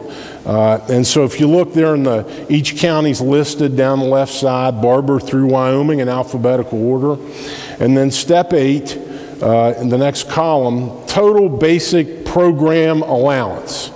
And there's a code reference there. Total basic program allowance. So that really is what the formula produces. In other words, it's the number that the school aid formula says is the amount necessary to run the education system in each county. And then the formula works. Once it produces that number, you look at the bottom for the whole state, the total's $1.6 billion. $1.6 billion, Mr. President. And then the way the formula allocates money from the state is, if you look at the next step, the next column, step 9, local share. And there's a code section reference there. And this is a subtraction step. And it says we're going to subtract from the number in the first column, column 8, the amount that's raised as local levy in each county. And the difference between the two is step 10 in the right column. And if you see the right column where it says step 10, it says basic state aid allowance for county boards. And that number is $1.123 billion. At least it's expected to be, based on current law, for the budget we're trying to construct this year. So what was interesting to me, well, there are a couple things that are interesting to me, but bottom line is that's the formula. You find out how much each county needs to run its school system, you subtract what they raise locally, and then the state provides the difference. That's sort of the way it goes. And I'll go back to what I said in the beginning. It works to provide the minimum basic sum to make sure each county has the minimum basic amount to run its school system, thorough and efficient system of education. There are problems, and it's not perfect. And let me tell you something our school aid formula does not do. It's not very good at. It's not very good at allowing any county to rise above the minimum basic. I would contend that our system right now holds, Mr. President, holds every county to the basic minimum. That's the problem I have with the school aid formula, the way it is. It's not that it fails to make sure every county has the basic minimum. It does that. But what it does is it prevents, it really prevents in many ways counties from going beyond it. And we need to go beyond it. Our kids, our children are worth going beyond basic minimum, aren't they? I believe they are, and I believe the members of this body believe they are. They're worth it. You know, what we have under current law, under the current system, what we've got, Mr. President, the only mechanism really for a county, a school district to go beyond the basic minimum is for the county to adopt an excess levy. It's permitted under the Constitution, under the Better Schools Amendment from the 1950s, but that's it. In terms of the basic formula, and look, we know in every county of the state, there are problems, sometimes unique problems, for which the counties need more money, more resources, and they're not the same in all 55 counties. There are counties that suffer in our part of the state from tremendous competition for teachers. During the meeting of the Education Committee the other night, Friday night, I heard something from the senator of Greenbrier that blew my mind, and I've been thinking about it ever since. He said, and I'm hoping I'm quoting him correctly, and if I'm not, he'll stand up and say it's wrong, but he said, I think, that the number of miles that are driven by buses in Greenbrier County every day is equal to a trip from the East Coast to the West Coast and halfway back. He's nodding, so I got it pretty close. And if you think about that, okay, the little county where I live doesn't deal with that. You know, we're not, but we have some enormous counties. I don't know what the mileage is in Randolph County, but it's as big as Greenbrier. But think about that. So our school aid formula, as it is, does provide the bare minimum to everybody, but nothing beyond that, in my opinion. Senate Bill 451 makes some really important changes to our funding formula, and I haven't heard anybody talk about them. There are lots of newspaper articles about charter schools. That's what everybody wants to talk about. But I think this is really the most important part of the bill. And so I want to talk about a couple of ways that this bill will change the formula, the school aid formula in West Virginia, for the better, for the positive. The bill provides, among other things, that every county will be funded at a level of 1,400 students. All right? So let me just tell you what that means. Right now, there are 11 counties in West Virginia that have fewer than 1,400 students. Calhoun County, I'm given the non-adjusted enrollment numbers for the 2018-19 year. Calhoun County has 961 students. Doddridge County has 1,113 students. Gilmer County has 809 students. Pendleton County, 928 students. Pleasance County, 1,100 students. Pocahontas County, 1,003 students. Ritchie County, 1,347 rounded up students. Tucker County, 1,006 students. Tyler County, 1,256 students. Webster County, 1,311 students. Wirt County, 1,008 students. This bill will do, and I think it's fair, Mr. President, because you know what it does? It recognizes that if you're going to run a school system, there's a certain fixed cost.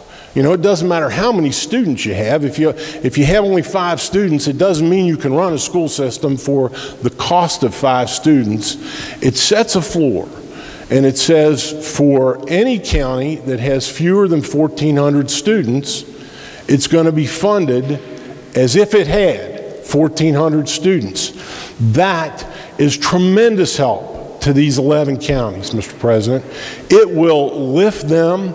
And, you know, can we not agree? We must agree that there are fixed costs to running a school district, regardless of how many students you have. Whether you got 10,000 or whether you have 1,000, there are certain fixed costs that you have to have. You have to spend money for. And so we haven't done that. The formula has in the past made adjustments to enrollment to try to provide some additional money for those small counties, but this will really do it. This will set the floor, 1,400 students. So if, you know, for anybody who represents one of these counties, I haven't heard anybody talk about this, so what I'm hoping is that this little floor speech, I'm sure I'm already wearing out my welcome, is going to raise some public consciousness of some of the things in this legislation that nobody yet has been talking about. The mix of state dollars and local dollars that funds the education allowance in each county. I want to talk a little bit about the history in this state. And the Department of Ed was great And they, you know, I'm never cease to be amazed at the information they can put together and provide. Please look at the page 2. It's numbered page 2 of the information I've distributed, I think, to every member of the Senate. And this is not county by county, but the state as a whole. And it covers the period of time, Mr. President, from 1979-80 to this year. It's a 40-year history. I think that's right, 40 years. 1979 till now is 40 years. You see why I'm not on the Finance Committee. But what this shows us, if you look at the first column to the right of the year, it shows the total program allowance. That's for the whole state. The whole state. The next column shows the local share, again, not county by county, but for the whole state. The next column shows the percentage of the local share to the total allowance. All right? In other words, it shows how much of the total allowance is being paid for by local share.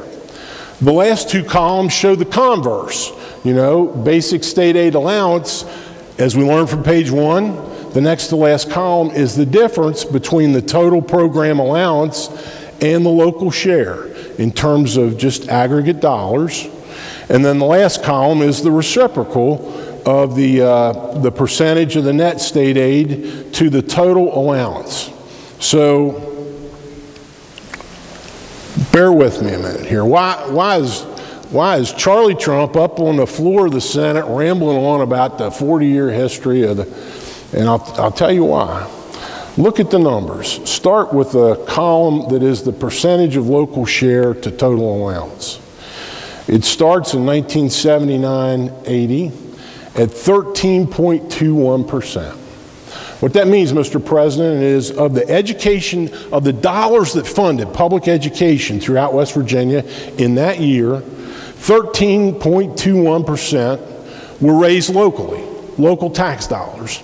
The state provided, out of the state budget, the balance, 86.79%.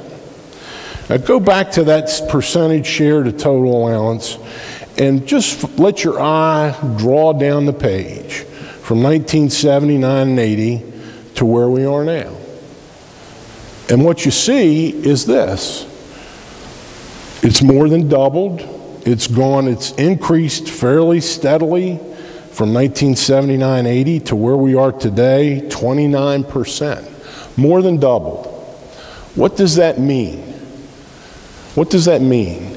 It means that over the last 40 years, what we have done, we, the government, the state government, the legislature, have shifted the burden from state dollars to local share.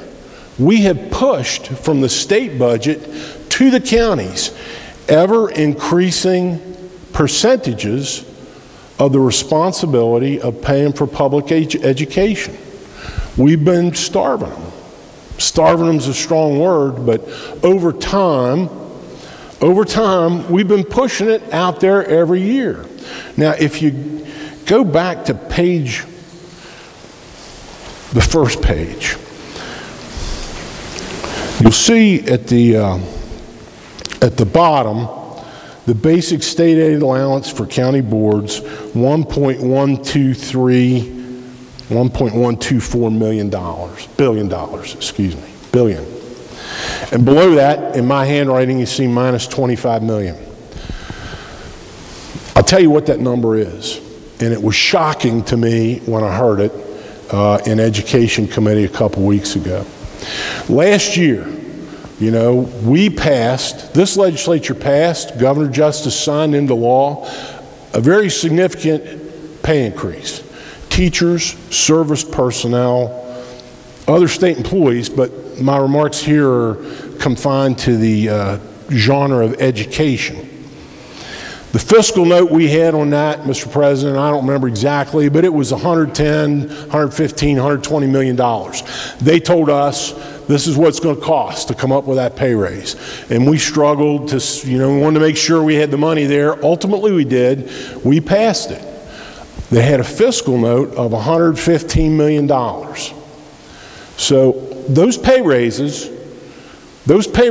are built in to these budget numbers. These are the budget numbers, if you look at the top of page 1 there, for the 1920 fiscal year. It includes all the pay raises that the legislature passed last year for teachers, service personnel. So when we were in education the first week and we had our presentation by Amy Willard, the Department of Ed, who walked us through the formula and how it works. At the end of it, she's like, well, we're going to come up with $1.124 billion of general revenue to fund the basic program this year. And so the question was asked of her, how does that compare with our number last year? Because we puffed our chests out and we said, we spent we dug in, we found $115 million, gave everybody a 5% pay raise, which they need. So how much more are we spending this year than last year? Is it really $115 million? And the answer is, you're going to spend $25 million less with all those pay raises built in than you paid last year. It's a function of the decline in enrollment. A function of the decline in enrollment in our state. But think about that. We worried and struggled. Can we afford a 5% pay raise? Ultimately, we said yes, we did it. We thought the cost was going to be $115 million. We got at $1.124 billion, $25 million less going in this year than we did last year, even with the pay raises. So, and at that, you go back to the second page, we're pushing more and more out of it onto the counties. It's wrong. It's wrong. We have to stop it. We have to reverse it. So, Senate Bill 451 does. I haven't even got to that part, Mr. President. I know everybody's tired of listening to me, but Senate Bill 451 contains language regarding the local share, and it's in Chapter 18, Article 9A, Section 12.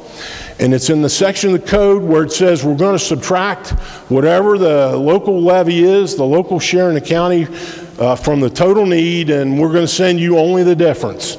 So what this bill proposes is to say no, provided that for all years after 2018, in calculating the allocated state aid share of the county's basic foundation program, when subtracting the amount of the county's local share, if the county's local share as determined in Section 11 is greater than the county's local share was determined to be for fiscal year 2015-16, then the allocated state share shall be the difference between the cost of the basic foundation program and the county's 2015-16 determined local share.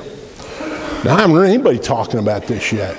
This is transformative. This is transformative because what this says is we're going to look at 2016. If your levy's higher than that, county, all we're ever going to take from you is what your levy was in 2016.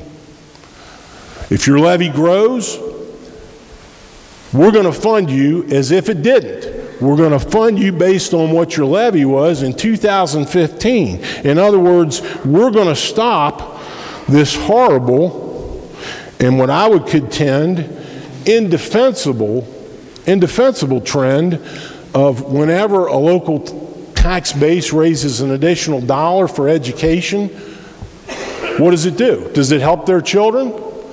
No, it helps us. It comes back to the general revenue budget of the state.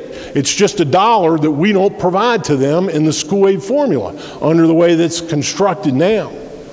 So what that language I just read to you, which I haven't heard anybody talk about yet, is in this bill says it stops. It stops today. We're going to quit taking money from the counties that they're trying to earn to run their education. We're going to quit shrinking our share that the state pays, and we're going to let for the first time, now let me back up and say, for counties that don't have growing levies, we're still going to backfill them. The formula doesn't change. We're going to make sure they have 100% of what they need to run their school system. We don't change that part. And if their levies decline, we backfill through the state formula to make it up. But what this says is, if your levies are increasing, we're not going to penalize you. We're not going to take the money away from you. You get to keep it. You get to figure out how you're going to run that 1.5 mile of bus routes in your county every day. You're going to be able to figure out how you're going to compete with Loudoun County, Virginia for teachers. You're going to be able to deal with, every county board of ed will be able to deal with, we're giving them a tool to deal with the problems that they're dealing with every day, locally, every month, to rise and meet the challenges of the school system. Please look at page 3, the third page of my handout.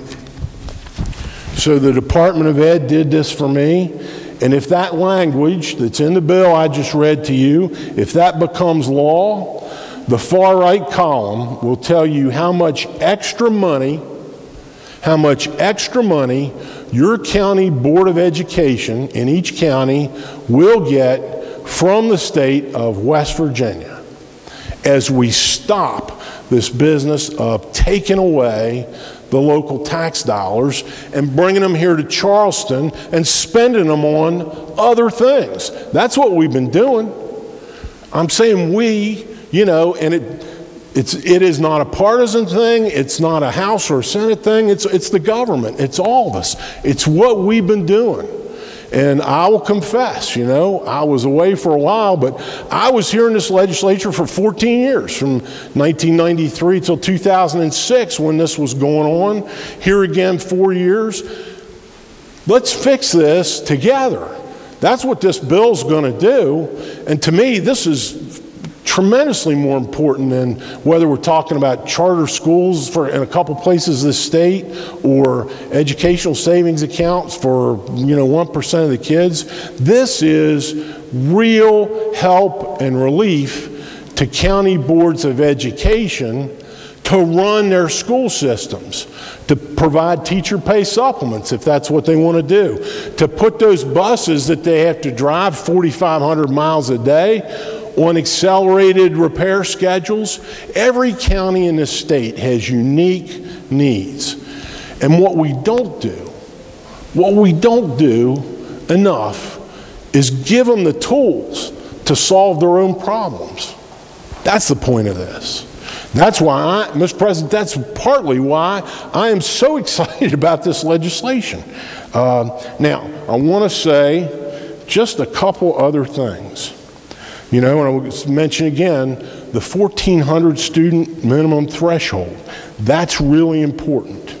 I think once the citizens and the boards of education around the state, the administrators, the teachers realize what's in this bill that we're talking about now, this is going to generate a bunch of momentum and support for it. In addition to the pay raise, and we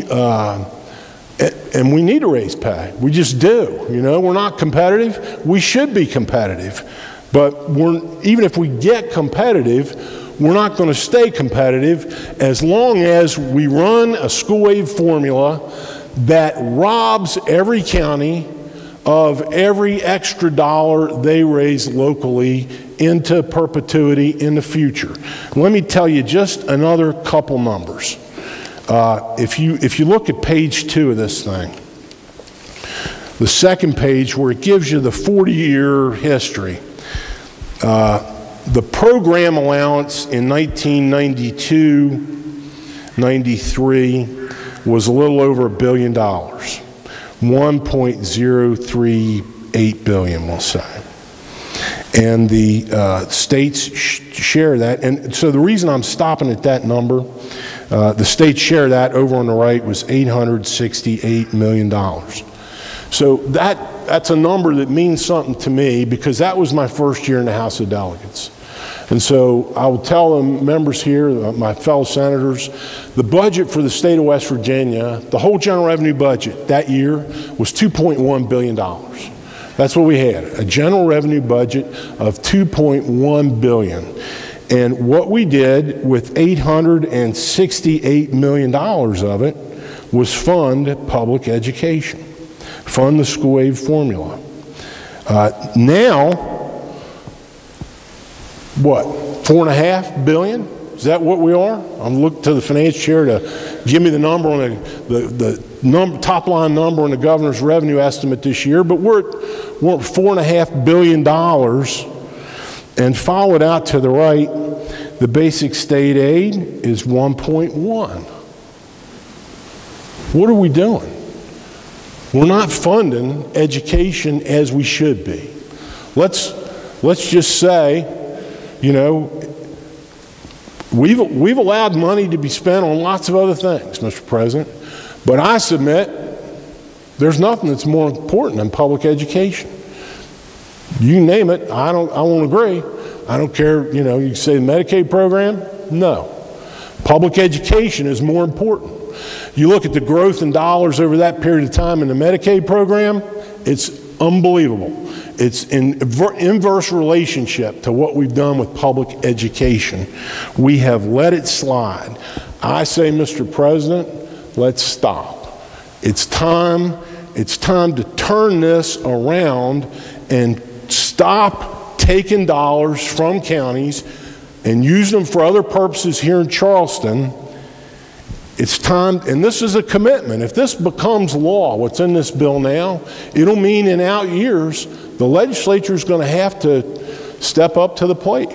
We're going to have to, we fixed that at 2015-16 going forward, and I'm ready to do it. It's going to force us to direct money into public education, which we need to do, and over 40 years, we have let erode. So, Mr. President, I'll close because I know I've worn out my welcome.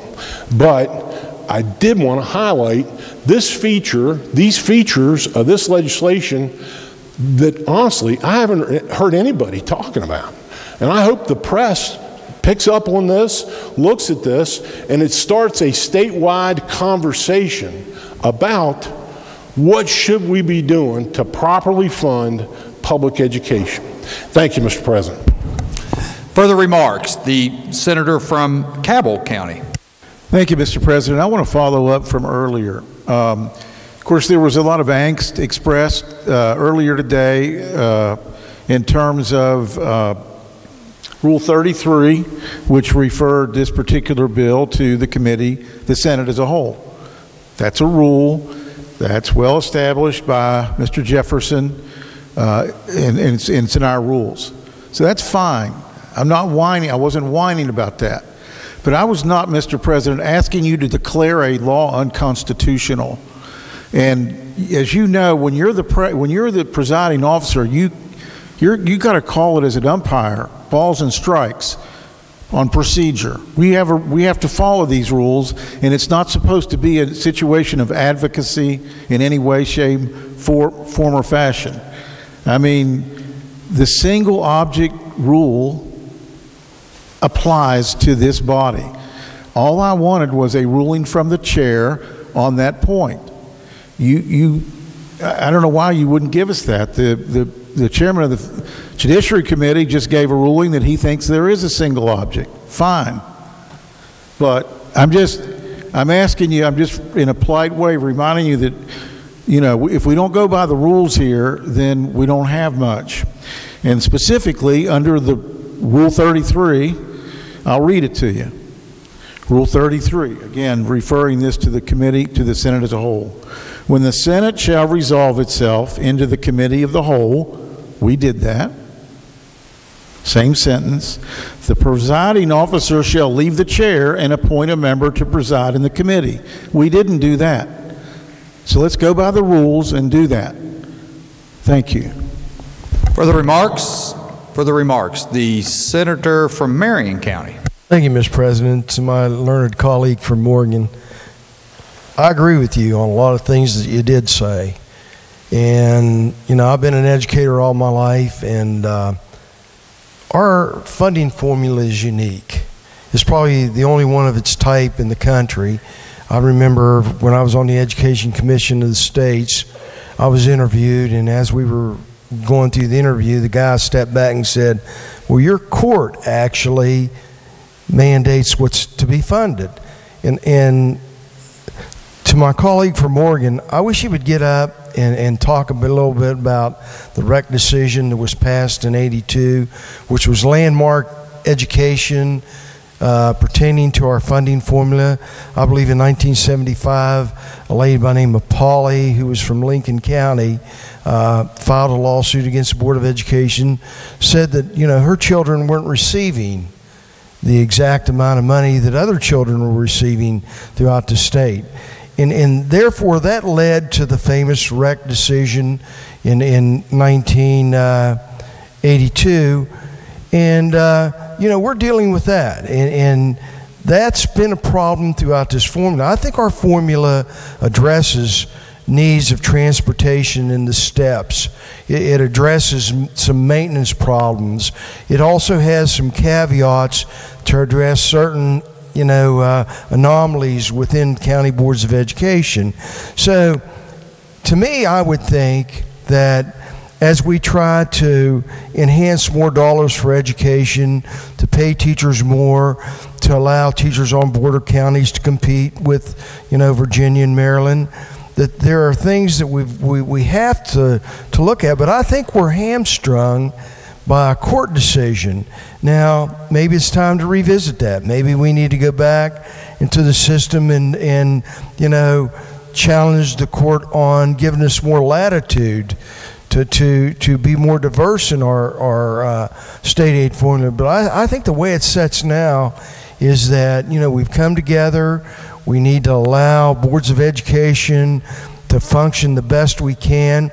And I certainly agree with him. I've seen over the time that I've spent here, the percentage of money that went towards boards of public education and the amount of money that goes towards health care, it's always been the attitude of some of us here in education that we want to maintain that percentage of money that goes to education and keep that money there and filter it back towards education. So I think the problem lies deeper. And, I certainly agree with the chairman of the judiciary. This is important. This is an issue unto its own. We don't need to put this in an omnibus bill and try to sit here as a body and try to disaggregate all the data that goes in here. We get scads and scads of information provided to us. It's difficult to comprehend. If you're not a practitioner in the education system, these numbers, they may not mean a whole lot to you, but when you're back in the counties that operate system, you're always looking at the bottom line. So I would hope that we would slow down. Let's take this bill apart. There are important parts of it. Let's debate the charter schools. Let's debate the education savings accounts. But let's do it as one item at a time and let it fail or pass on its own merit. I believe that the way we're doing it now, we're just slowing down the process. We're circumventing our committee system. This body to me means something. I was elected to come down here and do a particular job for the people of not only my counties but my state. And it's incumbent to me to take every issue seriously. And I think all the issues that are in this education bill are serious. They deserve a conversation. They deserve a debate back and forth. They deserve to be heard from all the experts from everywhere we can get them. But we've got to slow this train down, and let's rethink the way we do business and not sacrifice the integrity of this Senate. Further remarks, the senator from Raleigh County. Thank you, Mr. President. I prepared these remarks before the session today, and with the events of the session, now I have had to change some of those to address the later issues. I've spent my entire adult life as a pastor, playing referee between people and God and people. I've been a referee in marriage, family, and business matters. I've been a referee at both weddings and funerals, though I didn't wear the striped shirt and blow a whistle, as you see now. Now, as a senator, I find it necessary to become a referee in another venue. So I brought this shirt and this whistle with me today, and I would hereby issue a yellow card to both the majority and the minority. Those parties, both parties, as well as third-party special interests. The whole state has been thrown into an uproar because past legislatures seemingly could not navigate us to a calmer and better place in educational excellence. Everyone that says they're for the children. But I think the children have been shortchanged for a very long time by selfishness and power-hungry tactics of those in charge of the educational process. This also includes people and organizations outside of the legislature. Chaos and confusion, along with shouting and screaming, are no way to solve problems. That kind of behavior cheapens the teaching profession. That's not the way to run a classroom, and it won't help the legislature either. I haven't been impressed by the lack of leadership in years past, by the continual defense of the status quo and failed programs. Past leaders rode the education ship down to the bottom of the rankings and now act as though they have all the solutions, and that is shameful. People don't know who to trust. Past legislative behaviors remind me of the Sears Corporation Board of Directors, who could have been what we call Amazon today, but lacked vision, which led to their demise, and many everyday people suffered because of this. Our education system is much like the Charleston Town Center Mall debacle. For many years, our results have been sliding downhill, programs poorly managed, and irresponsibility appears to have been rampant. Based on national rankings, if the state education were a business, it would have been also placed in receivership and put up for auction. The sad thing is, those who have depended upon the past town center leadership are now paying the price for something that's been largely out of their control. And many everyday people are suffering because of this.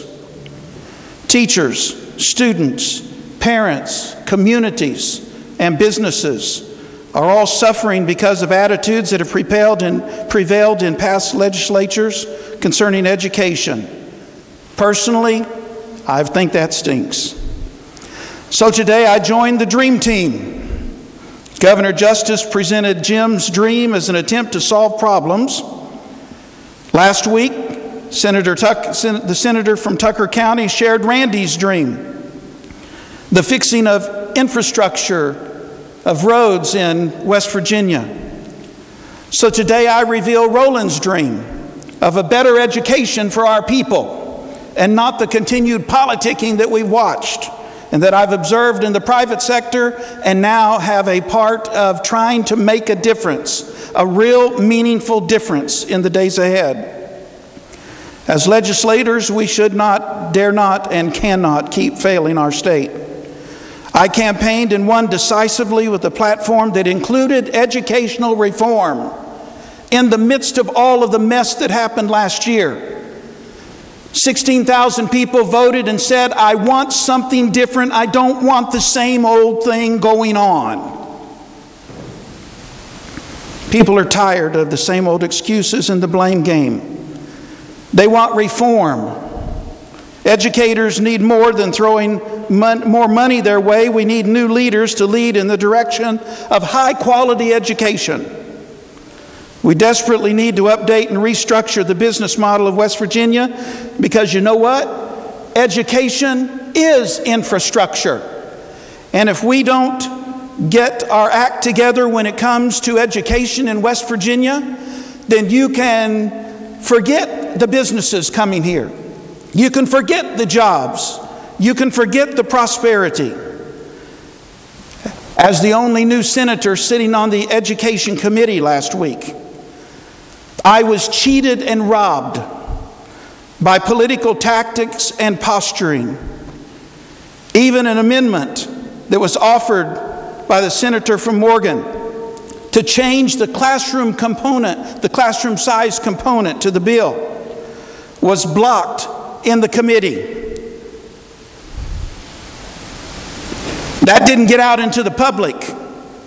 But for those that are listening to this Senate meeting today, I want you to know, thank you for offering that amendment.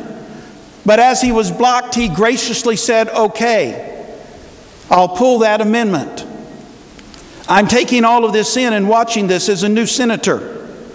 I would have loved to have heard the pros and cons of the many components of the Comprehensive Education Reform Bill, so I could confidently articulate my positions, but I was denied that right. Now, I want to get a better grasp of some of the parts of which I'm not familiar. Where and how that happens is out of my hands. But we all deserve to know and to hear. I've been voting on bills that I have researched in the past, but I was not on those committees. I don't know all of the history. I haven't lived all the history, but I have been a recipient and counseled and pastored people who are living with the decisions that are made right here in this body. It is important, and I do want to make wise decisions that will help people. I want to hear the explanations on the money. I want to understand the different caveats of the bill. The size of the bill does not bother me. The size of the problem that we have in education in West Virginia, that bothers me. And I applaud the desire to reform. And I condemn the desire to stall and to say, let's keep everything the same and not bother any of it. I'm grateful that the majority party is listening to my concerns, willing to consider advice, and willing to make adjustments for this bill to become better. It can be improved like any other bill.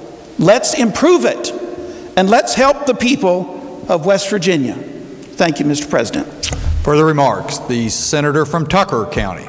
Thank you, Mr. President. I'll be brief. I'm going to lighten it up a little bit. I couldn't pass this up.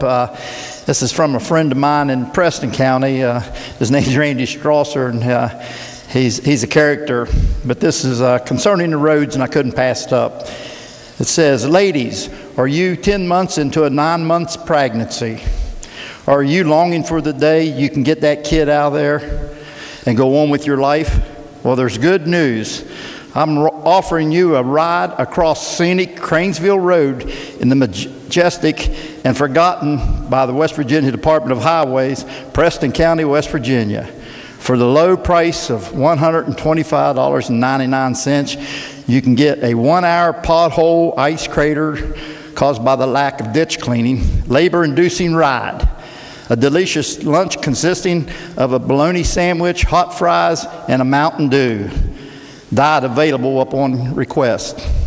A DVD so you can enjoy the memory of a lifetime, and an 8x10 suitable for framing of your head hitting off the truck roof, and an absorbent pad for when your water breaks.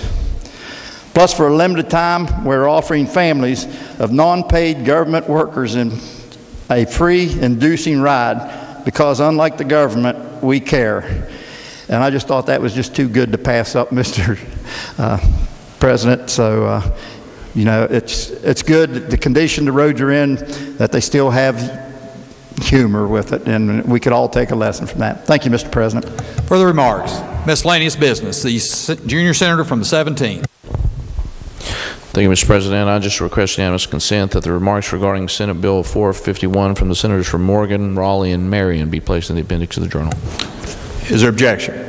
Chair hears none, so ordered. Junior senator from the 17th. Thank you, Mr. President. Pending announcements, I move the Senate stand adjourned until tomorrow at 11 a.m. Are there announcements? The senior senator from the 15th. Thank you, Mr. President. Your Finance Committee will meet today at 3 p.m. for 2 budget hearings. It'll be Subcommittee A, and then we will also run bills after the presentation. We'll send a text out to everybody when we're getting to that aren't in there to know that it's going to be there. Thank you. Further announcements, Senator from Jefferson County. Your Education Committee will meet tomorrow at 2 o'clock in 451 M. The agenda will be posted. Senator from Morgan County. Thank you, Mr. President. Your Committee on the Judiciary will meet today at 3 o'clock p.m. in the Judiciary Committee Room in the West Wing. Senator from Marshall County. Thank you, Mr. President. Your Committee on Health will meet tomorrow at 1 p.m. in Senate Finance. The agenda will be posted later this afternoon. Further announcements. The senior senator from the 6th.